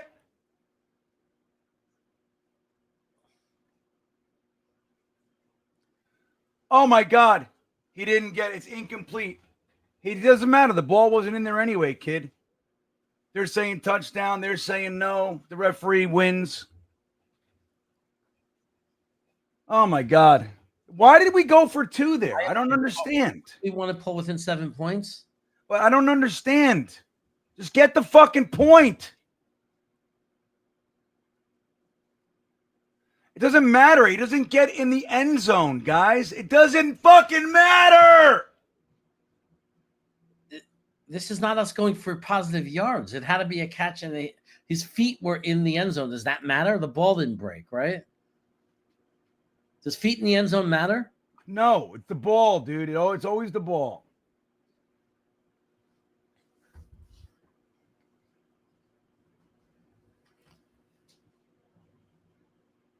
Right now, the 2 refs are laughing with him, saying, "You're a fucking idiot, right? You're really retarded."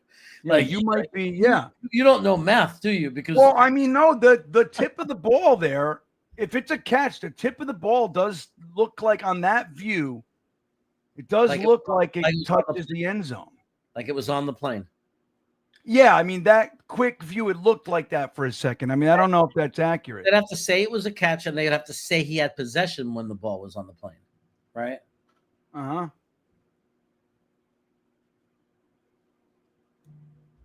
Why are they like laughing at Aaron Glenn? Why are you fucking smirking? What is that?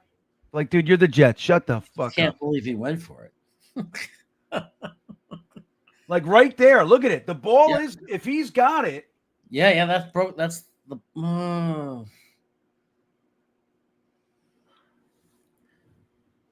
I just don't know why he went for it. I think it's funny that he argued with the ref. 30 he points up there, and the refs won't look at the screen. They never will.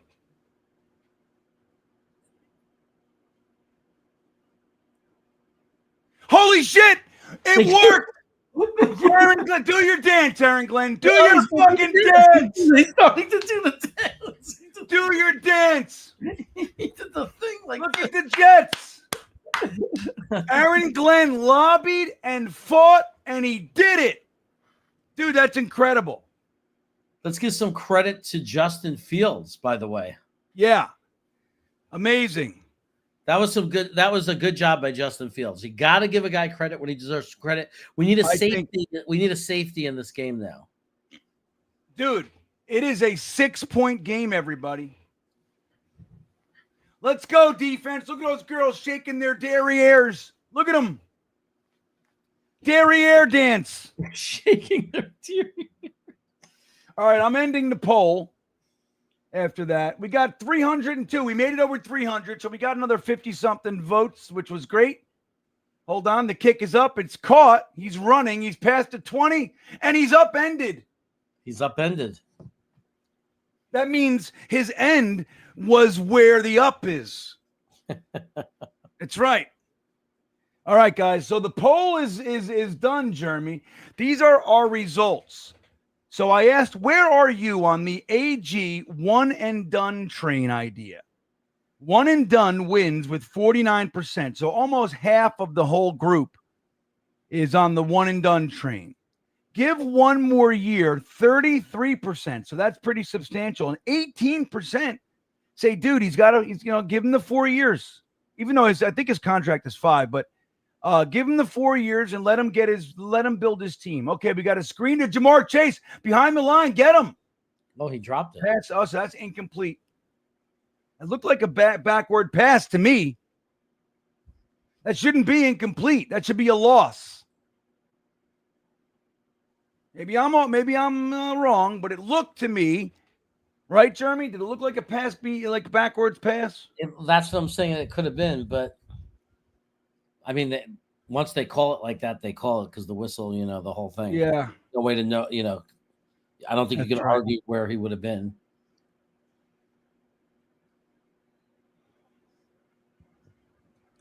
Francois says going for the 2 down by 14 is the analytical play. I know, but that's the thing with analytics. I understand that, but a kick, I don't know the percentage. A kick going for 1 is significantly higher percentage to actually work. So rather, if you don't get the 2, you got the other shot to get the tie. Like I get all the thing, but I don't like it, even though we got it. I'm in now, Jonathan, but you see what I'm saying, right? Like I get it, Yeah. but I don't know when your offense isn't jiving. All right, Flacco back to pass. Jermaine Johnson almost gets some pressure. Oh, sack! Oh, Who was wow. That got to be McDonald's. McDonald. A big sack. McDonald's had a farm. There you go, guys. Burger. Jermaine Johnson was close, and McDonald came around the edge and got him. Big sack. That's a double cheeseburger. Planet Nick's wanting to give Justin some credit. I think it's due. Look at that. There you go, Will McDonald. That's his first sack since week 1, I think. By the way, Breece Hall has 119 yards, 2 touchdowns. Nice. And Isaiah Davis has 66 yards. Look at us. A lot of Look at this punt. Run, little fucker. Run. Look at this return, Jeremy. Wow. We have 241 yards on the ground. The momentum is in our favor right now, guys. We got to capitalize on this shit. Planet Nick's wanting. He said, I always believed in Justin Field. Good, man. You bring that positive energy to the table. Thank you for bringing it today. Look, if we are going to score a touchdown now, if it happens, I'm gonna be Frankie right now. You gotta take 6 minutes off the clock. Yeah, it's actually 7 minutes, Jeremy. Right, 6.5. You gotta leave it with no. 6:50. Okay. You got almost 7. I can't let this go for some reason. You can't leave any time. You gotta have a drive right now. All right, here we go, guys. Let's get excited. Justin Fields back to pass. He's letting it fly to fucking Smith, Arian Smith down the field. Here we go, Jets fans. What's happening?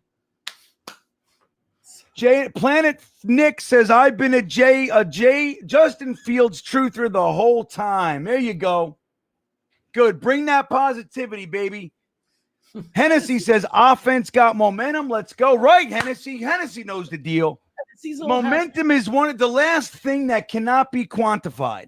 It's the last thing that these analytics nerds haven't grabbed onto yet. When you got it, you got it. Breece Hall going up the middle. Breece Hall versus Gumby. Breece Hall gets 10 more and a first down. I'm afraid a lot of time. Doesn't matter, dude. Our defense come out and just fucking stomp them. Doesn't matter. We're ready now. Watch, we're ready now. Get a field goal, get the ball back, and be in range to tie the screen. Isaiah Williams, little speed, gets 6, 5 or 6. Try to spring him. He's a special team guy. Right, man. Right. Quick little guy.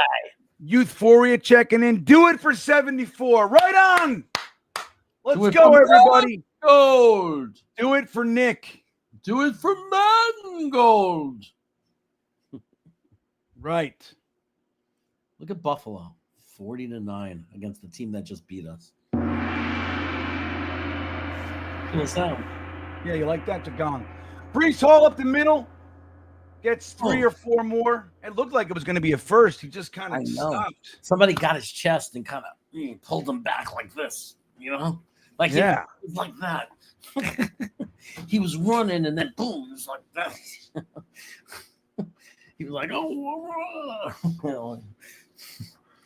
That's always. I once fell off of. I was on the bar, kind of like we were doing this show, and I'm high up, and I slipped, and people laughed and said the funniest thing was my face when they could tell the moment I knew I was gonna fall. Yeah, it was like.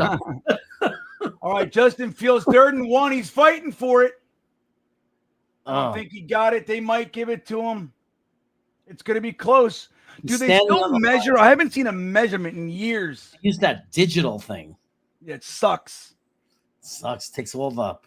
I mean, that's tradition, man. I like it when they pull the chain. Yeah, bring out the fucking chain gang. That's first and 10. It's a 1st and 10. Nice. First down. Oh, no. They're setting us up for pain. Oh, you know it. It's setting it up for pain.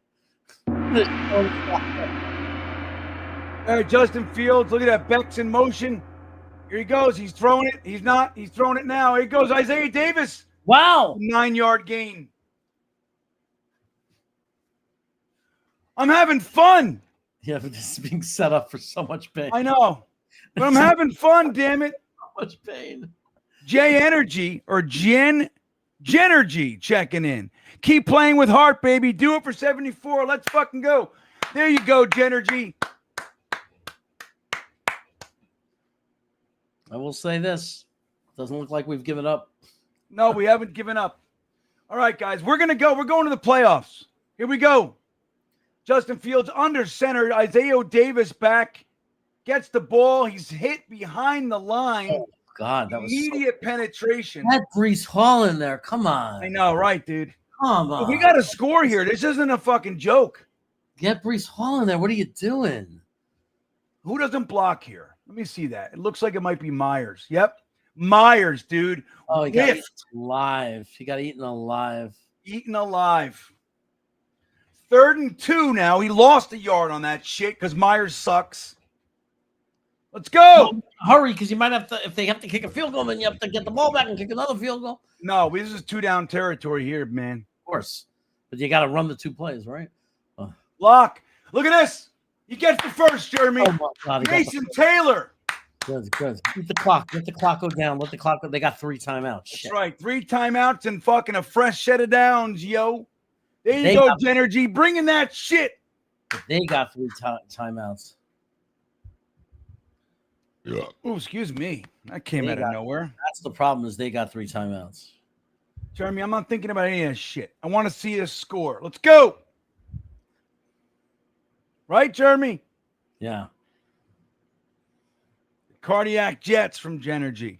You know Phil what? Adams acknowledging the catch. Right on, buddy. Even though they got 3 timeouts, and if we score, there's a lot of time left. You get the touchdown, you take the lead, and you hope. Turnover, fumble, and interception. It's the only thing you could do. You just got to hope. Maybe shanks the field goal attempt. You know, like you just Yeah. What else could you do? But you got to take the lead, obviously. I mean, you can't futz around. You got to score. You know, you can't like purposely not score and wait until 3rd down. You got to score. JMG, there's only one way we're going to lose this game. Jeremy, read this one, please. 1st down. No reason to lose this game unless they are retarded. There you go. Yeah, but I disagree because the thing is let's say we score a touchdown right now. They have 3 timeouts and we'll have a minute and 50 seconds.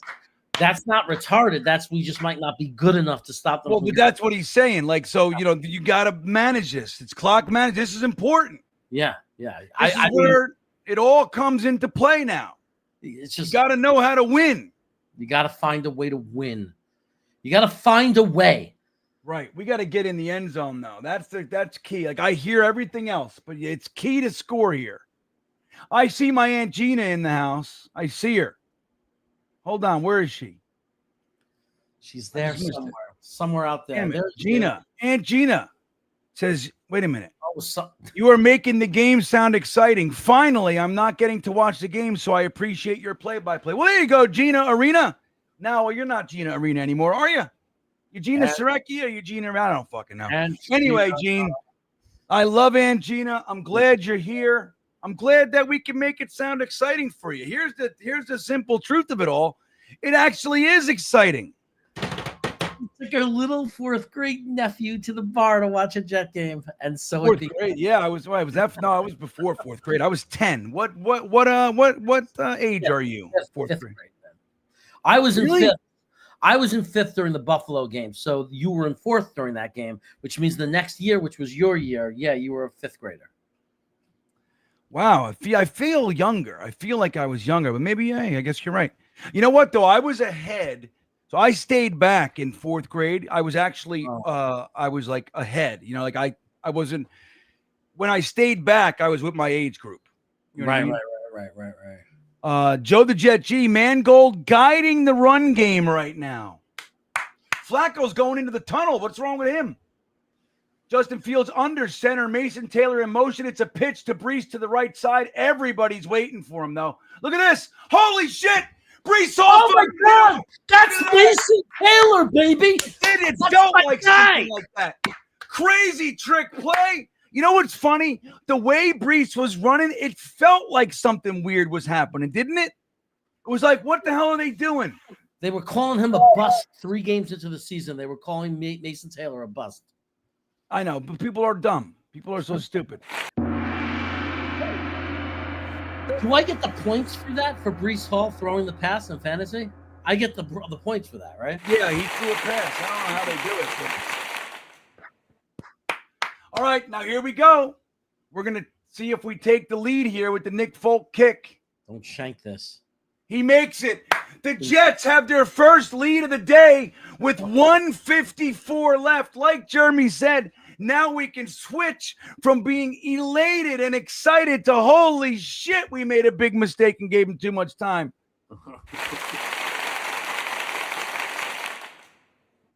Hold on. I like my guy. You hear it, Jeremy, when I do it? Yeah, oh yeah, I hear it. Boing! I hear the whole thing. I think I could do Look it. at this play.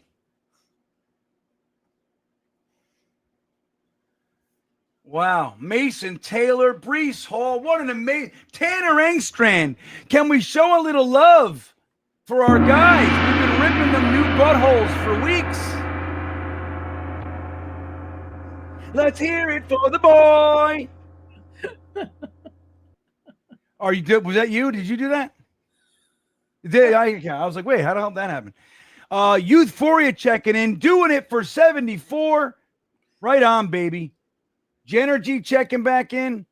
Keep playing with heart. Oh, I did all these already, didn't I? Yes, I did. Okay. Great. Do you think there's a chance we're getting this great game because it's you and me like old times? I don't want to shit on Frankie like that. No, not at all. Not at all. But I think it's cool that we're getting this. Maybe it's the old Jeremy and Bean luck that we've had for all those years. Wait a second. Did we ever win a game in all No, I don't know, man. That's my boy. Hennessy says, gonna come down. Yeah, that's the best. Gonna come down to defense again. I know, it's crazy, isn't it? Good guy, 55. Good guy, Greg, says, can we see Will McDonald show up here now? This is the reason for having McDonald passing downs with a lead. Right on, dude. I mean, look, he came up big in that last drive. Let's see if he can do it again. Where's Quinnen Williams? Jamar Chase, you got to tackle him. All right, Converse misses the tackle. AZ Thomas cleans it up. I'm with you, good guy, Greg. Ablab checking in. There you are, buddy. Gang, let's root for 0-17 and fire AG. Come on, guys. We suck. Remember, trade Brees. I know, Ablab. I'm having fun just fucking watching a real game. No! What are you guys doing? God. Right up the fucking middle again, dude. So bad. You got to be able to stop that, dude. I mean, look, it's good. It takes time off the clock, running it up the middle. That's fine. They got 3 timeouts. And a field goal wins, dude. Yeah, clock is not an issue for them. No. Ablab, come on, buddy. What are we going to do? Just force a turnover. E-Boogie says, believe for 74. Look at this. Fucking bomb. Get it. Oh, my God. Get it. God damn it. It touched his fingers. Why can't we ever get it? Hey, good defensive play, though. I will say, because that was it. That was a game.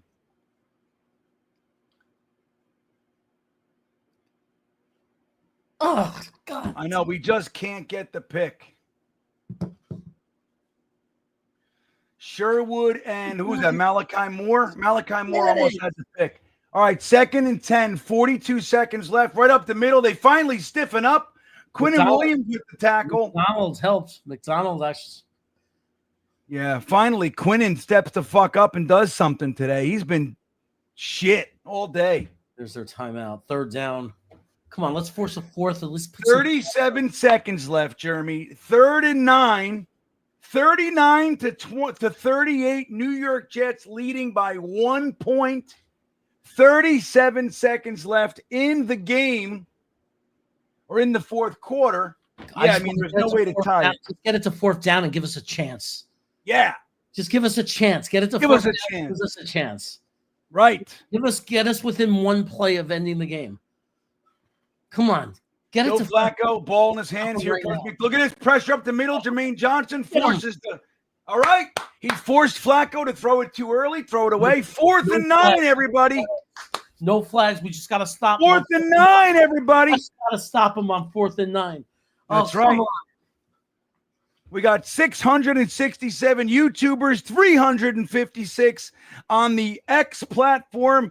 Guys, let's get that damn positivity going. Smash the fucking like button. Subscribe to the channel. Hit the little heart on X. Subscribe there. Follow. Do all the shit. Let's get the positive energy going. Let's go, guys. 4th and 9. Flacco back to pass. He tosses it. And it's fucking incomplete. It's incomplete. There's no The flag. Jets are going to win this game. Flag. No.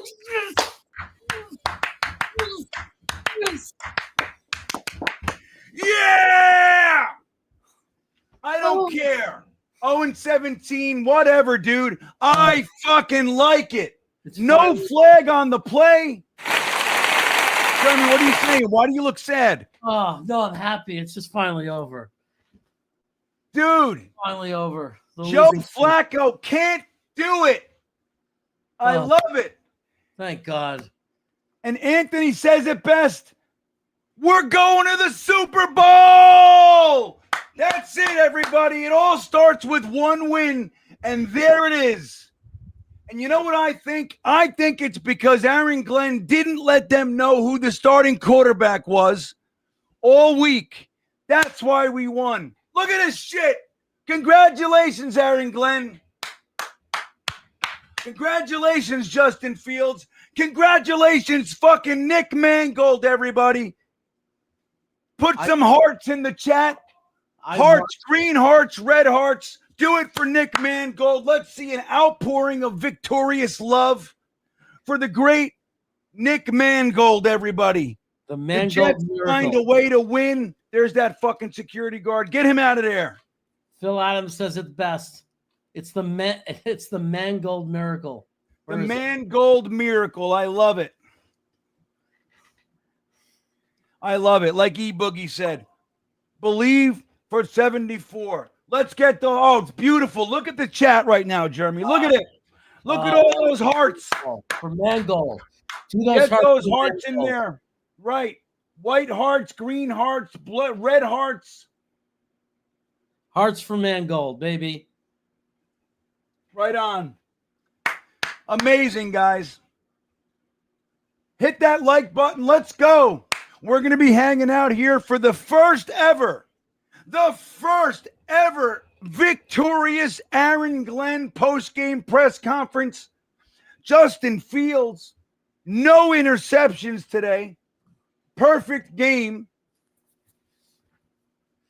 Look at everybody. What does it look like when the Jets are happy? I can't even imagine. Look at this. This is the second time we've beaten the Bengals, you and me together watching. Amazing. Jeremy, it's our game, baby. 244 yards, 1 touchdown, no interceptions. What is Justin saying? He must be saying, I'm glad we won. He's saying, holy shit. He's saying, Woody Johnson can suck on my pecker. That's what he's saying. Dude, I love the hearts in the chat. You guys are amazing. You've earned it. You've earned some fucking happiness. I love it. Jonathan Francois, that was for you, Nick. I love it. Nick Mangold, forever a New York Jet, forever one of our greatest players. We lost him far too early, and we win on the day we find out of his way too early passing. Amazing. What an emotional day this is, Jeremy. What an emotional day. I got to say, what's interesting, do you know who the leading rusher was today for the Cleveland Browns? Brees Hall. No, Malachi Corley. Was he? What did he have? Talk about it. He was one rush for 31 yards. Malachi Corley, huh?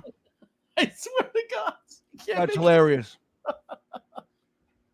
Jason Edwards checking in. Although I turn 49 tomorrow, This was for Mr. Mangold. Hell yeah. You could throw your birthday in there too. Happy birthday, Jason Edwards.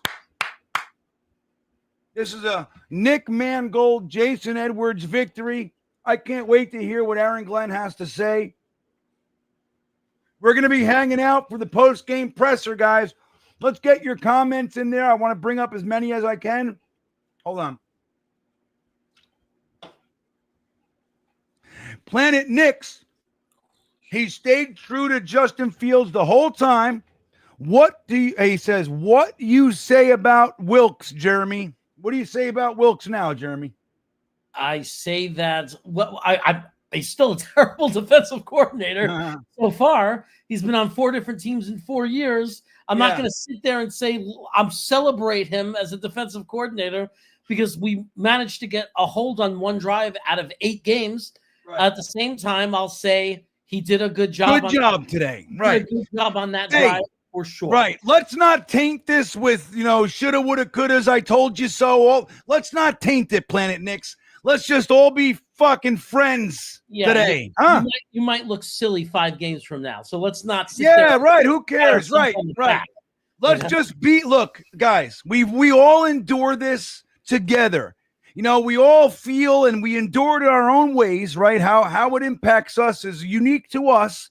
But as a unit, we all have to go through this together. We're all going through the same shit. We get our first victory. Let's all enjoy it together, okay? Let's enjoy it. Everybody, we're brothers and sisters, mothers and daughters, fathers and sons. Aunt Gina's here, right? Brees Hall is our quarterback, Alan Dode says. Dude, how about that play, huh? Brees Hall, a pitch to the right side. He's slow. It looks like it's well blocked. Everybody's there. And the last second, Brees Hall just says, you know what? I'm going to throw this to the rookie, Mason Taylor, in the back corner of the end zone for the go-ahead touchdown. Fletch checking in. Glenn going for 2, won the game. Give him credit. There you go. What was I saying, Fletch? Why is he doing that?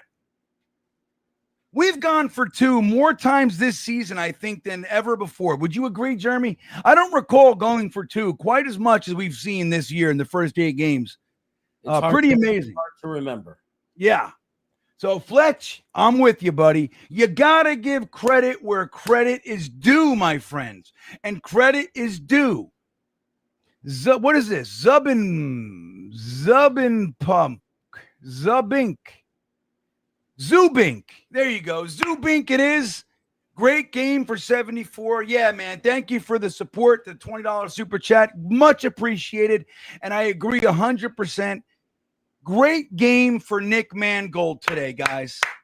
Great game for Nick fucking Mangold. Yeah. That's how I see it. This is Nick Mangold's game.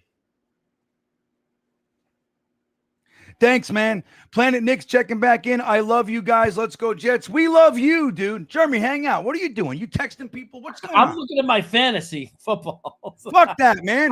Enjoy the game. Hang out. Enjoy it with us. The press conference. No. Yeah, once we see the press. So don't forget, guys, we got the press conference on deck. We're going to listen together to Aaron Glenn's first ever victorious post-game presser. It only took us 8 weeks, and we head into the bye with a little bit of positive juice in our cup. You know what I mean? A little bit of positive juice. Finally, some positive juice. Positive, yeah, finally. V-Man checking in. What's up? Good to see you. I was making DIY chocolate during the comeback.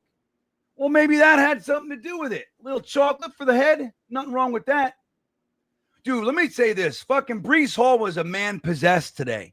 He had a really great game. What are his final numbers, Jeremy? You mind pulling them up for me? Oh, they're pretty wild. I'll bring them up, but they're pretty good because he was well over 100 yards. All right, bring them up and I read Tampa Jets.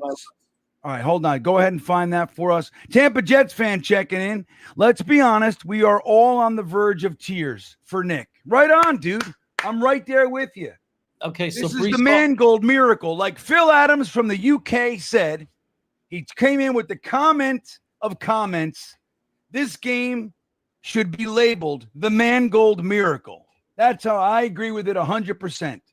So Brees Hall had 18 rushes for 133 yards, 2 touchdowns. I'm sorry, back it up. Say it again. I'm sorry, Jeremy. He rushed the ball 18 times for 133 yards. That's 7.4 yards per carry, 2 touchdowns. His longest run was 35 yards. He also added on 14 yards in receiving with 2 receptions, which gets him to 150 yards from scrimmage. He also threw a touchdown pass for 4 yards at the end of the game.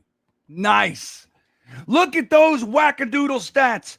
What'd you say? 133 yards on the ground, 7.4 yard average, another 14 yards in the passing game as a receiver, and then he threw himself a little touchdown action. Ain't nothing wrong with that. Gotta love it. Ain't nothing wrong with that. I gotta say that catch by Mason Taylor was beautiful in the back of the end. That was fucking big, dude. We tell all the Bauer boys to shut up. I don't care about Brock Bowers. We got a guy named Mason Taylor. You better start to like and get to know our own tight end. He's a rookie, guys, and he's already starting to contribute to this team. That's and right. He's a rookie. Right, and he might not be Bowers. He might not. It doesn't matter. We got ourselves a good one, and we got to stack on that. We got to just fucking keep developing this offense. But I got to say, dude, the wide receiver group, Tyler Johnson, Arian Smith, they really stepped it up today. Isaiah Williams had himself a little game.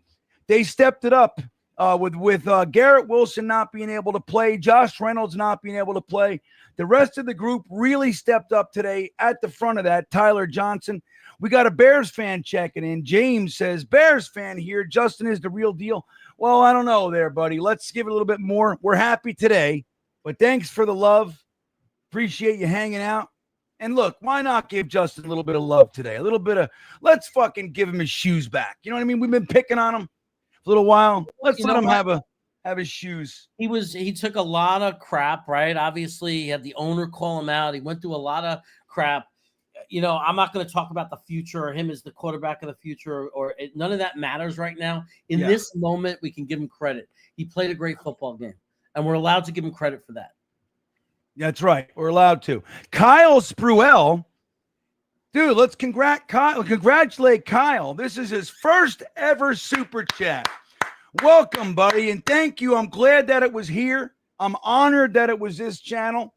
Your first ever super chat, Kyle. And I'm going to tell you a secret. Not a lot of people know this, but in certain circles, green bean isn't called green bean. Green bean has another name.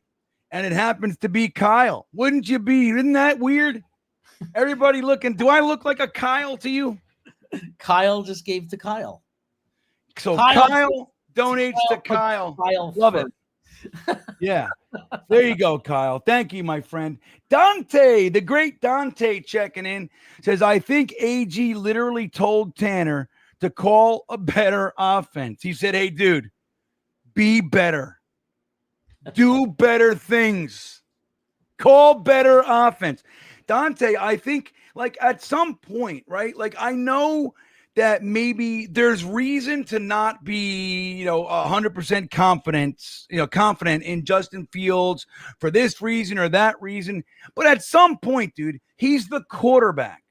He's the guy you went out in free agency and brought in here. He's the guy that you brought in here after you let Aaron Rodgers and Devontae Adams go.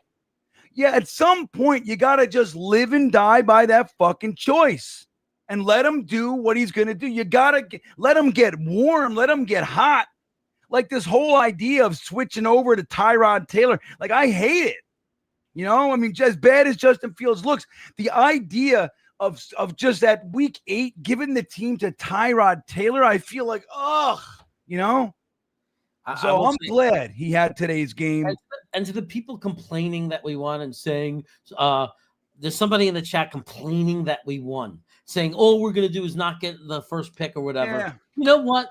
We woke up to really bad news today.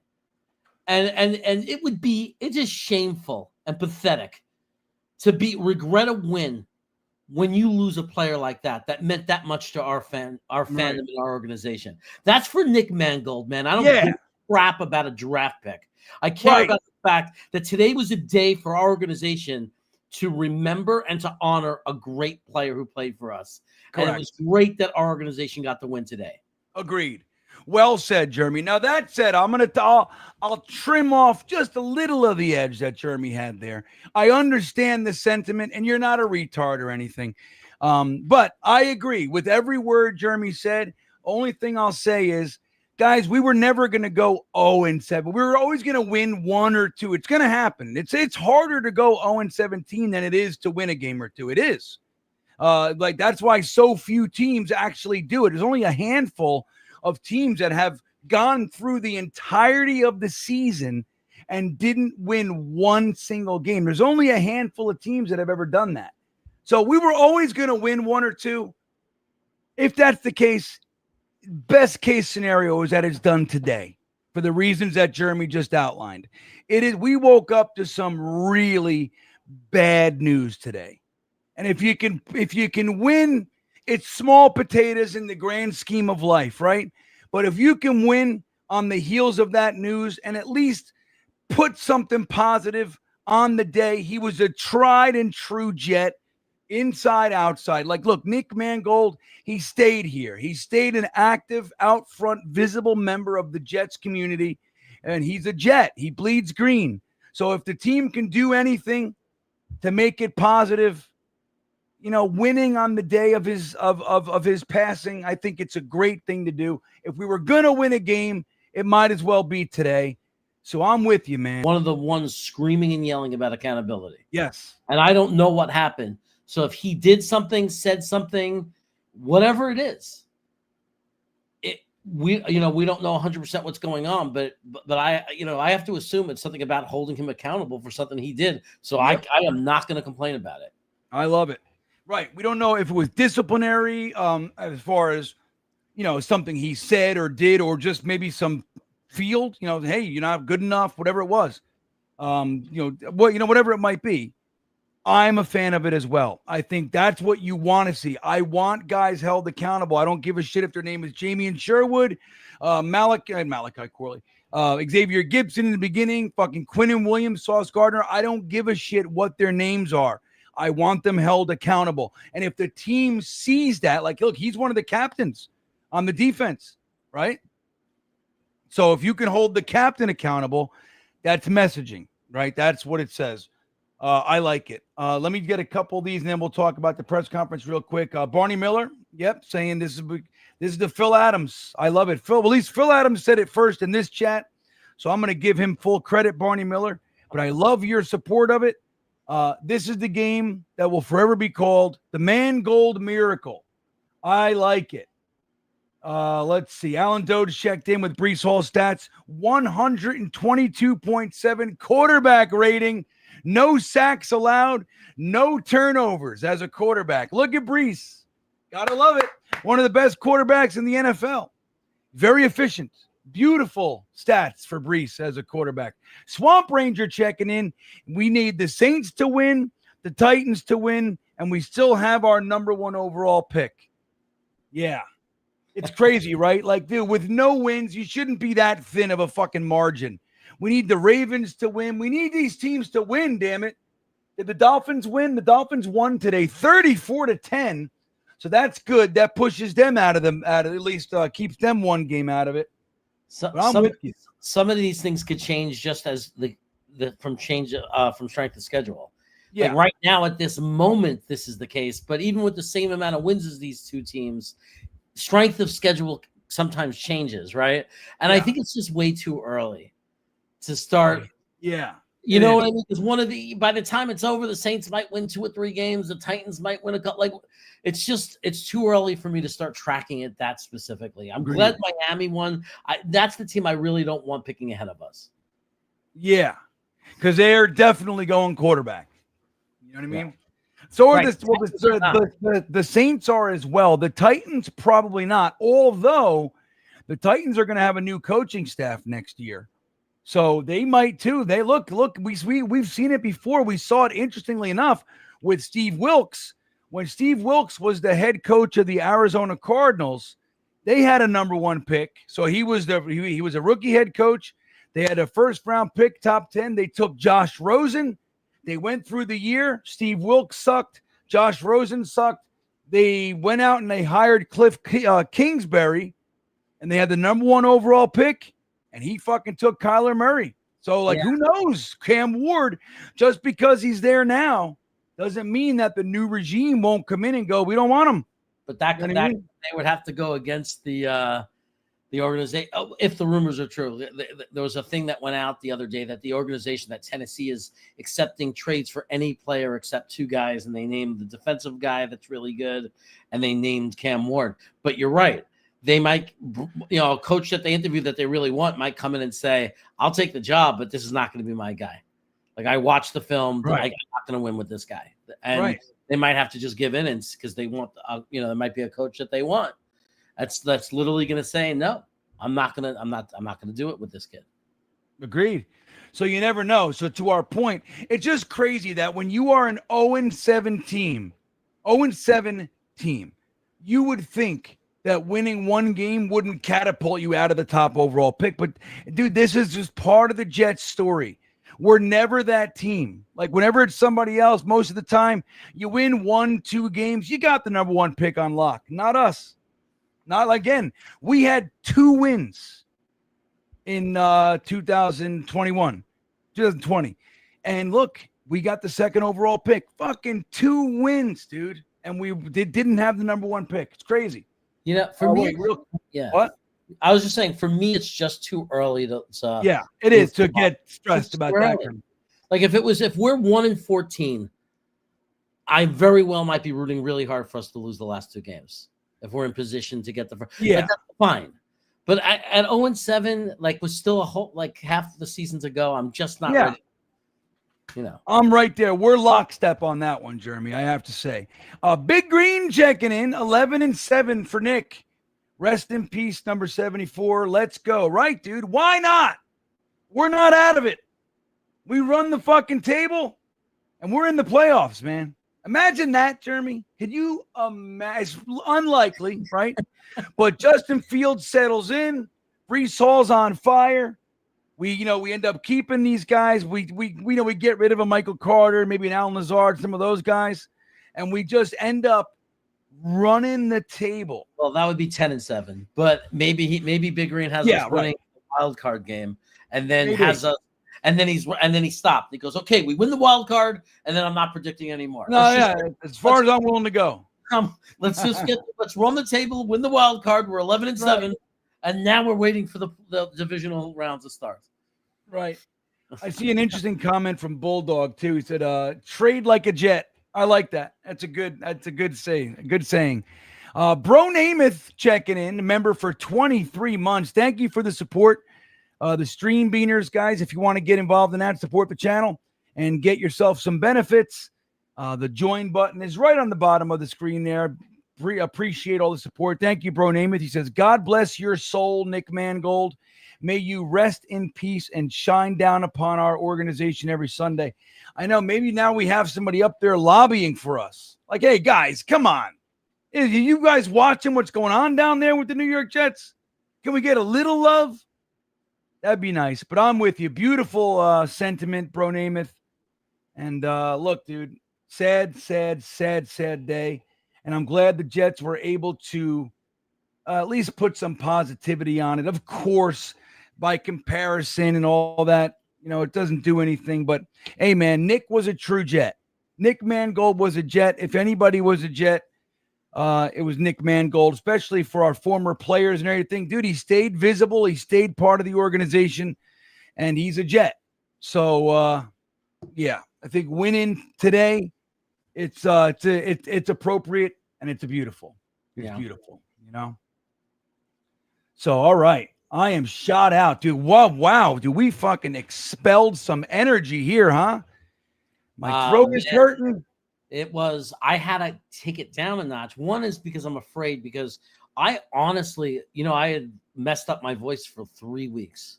Yeah. From yelling from that blocked field goal by McDonald.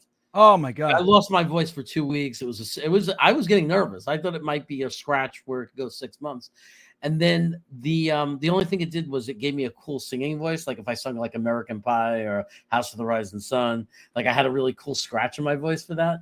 But other than that, I was scared of that. And my wife is also threatening me that if I spook the dogs again, she's gonna kill me. Oh yeah. I know. At least I have that. Like I'm separated from the whole house. Yeah. And look, man, I allowed myself a little bit. Like, look, we don't get to see a win. And look, I'm definitely I want that number 1 overall pick. I want it, but I'm not ready. Like you said, I'm not ready to just throw it all in the garbage. Look, we can win some games. Let's have some fun and not make everything miserable, right? The team gives us so much fucking misery. Like, let's allow ourselves a Sunday afternoon where we can do like we used to do. You know what I mean? Like being excited and yelling and screaming. Like, I like it. Like we don't get to do that very much. I'm into it, man. So, all right. Well, there you go. I think that's going to wrap it, maybe.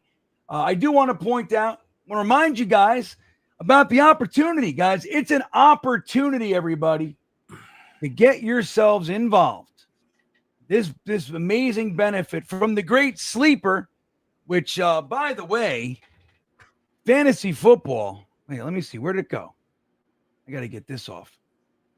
Is something I'm telling you, people are really into it more and more. I got friends who they have 9 teams, like they're doing all this stuff. Sleeper's the number 1 app for that, the premier fantasy football app, and you can take and make your game day into a payday. Everybody, just pick a player, see what the projected stats are, pick more, pick less. If you're right, you can win up to 100 times your money. Amazing.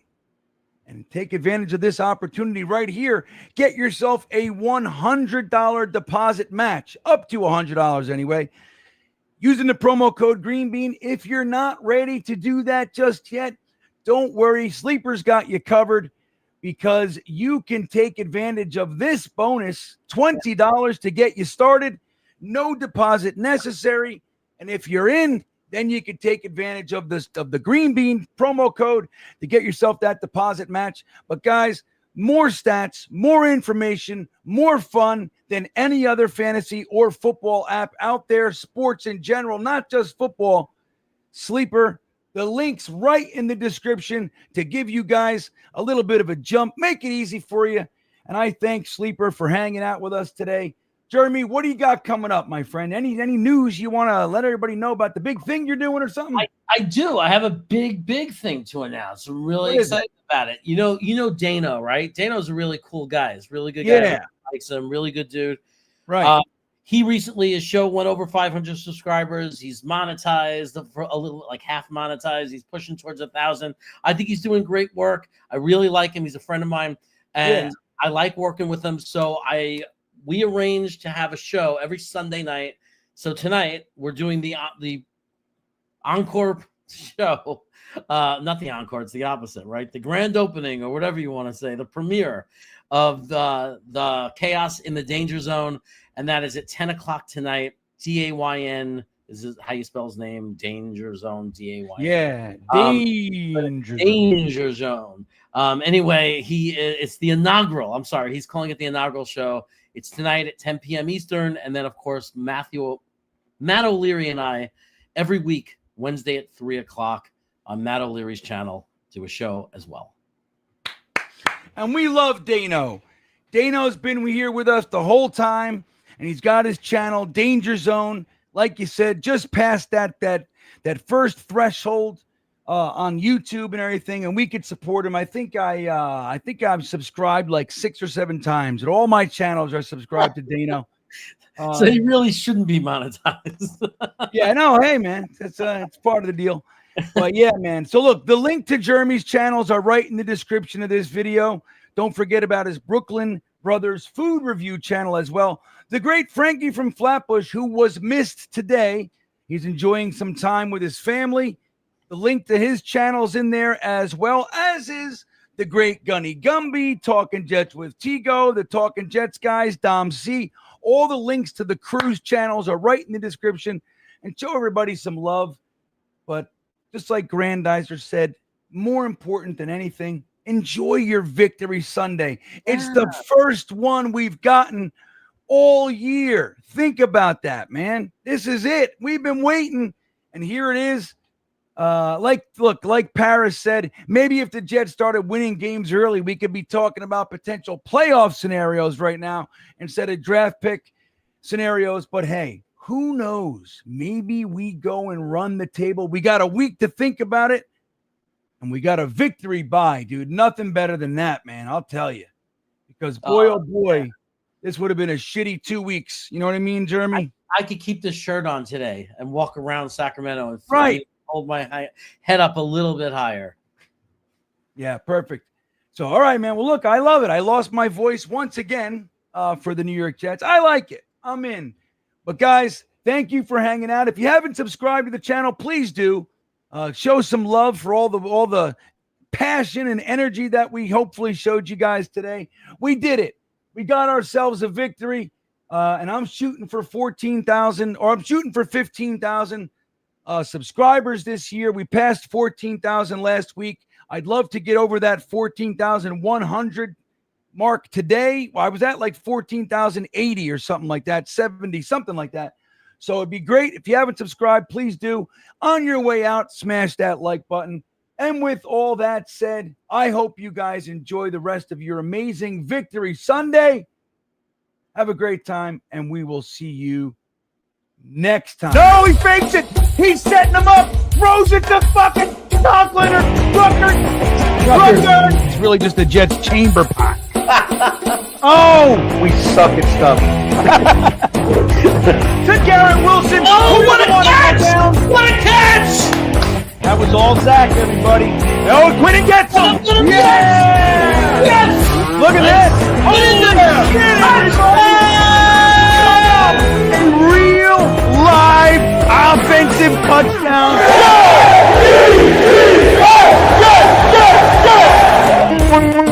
Got pressure. Run, you idiot. Here we go. Oh, that's a catch. That's a catch. All right, everybody. Garrett Wilson doesn't give a shit. Look at Zachy do, huh? Let's go, Zod. Gibson around the end. Run, little guy. Touchdown. Oh! Are you kidding me? I believe in Zod. Let's go, Jets.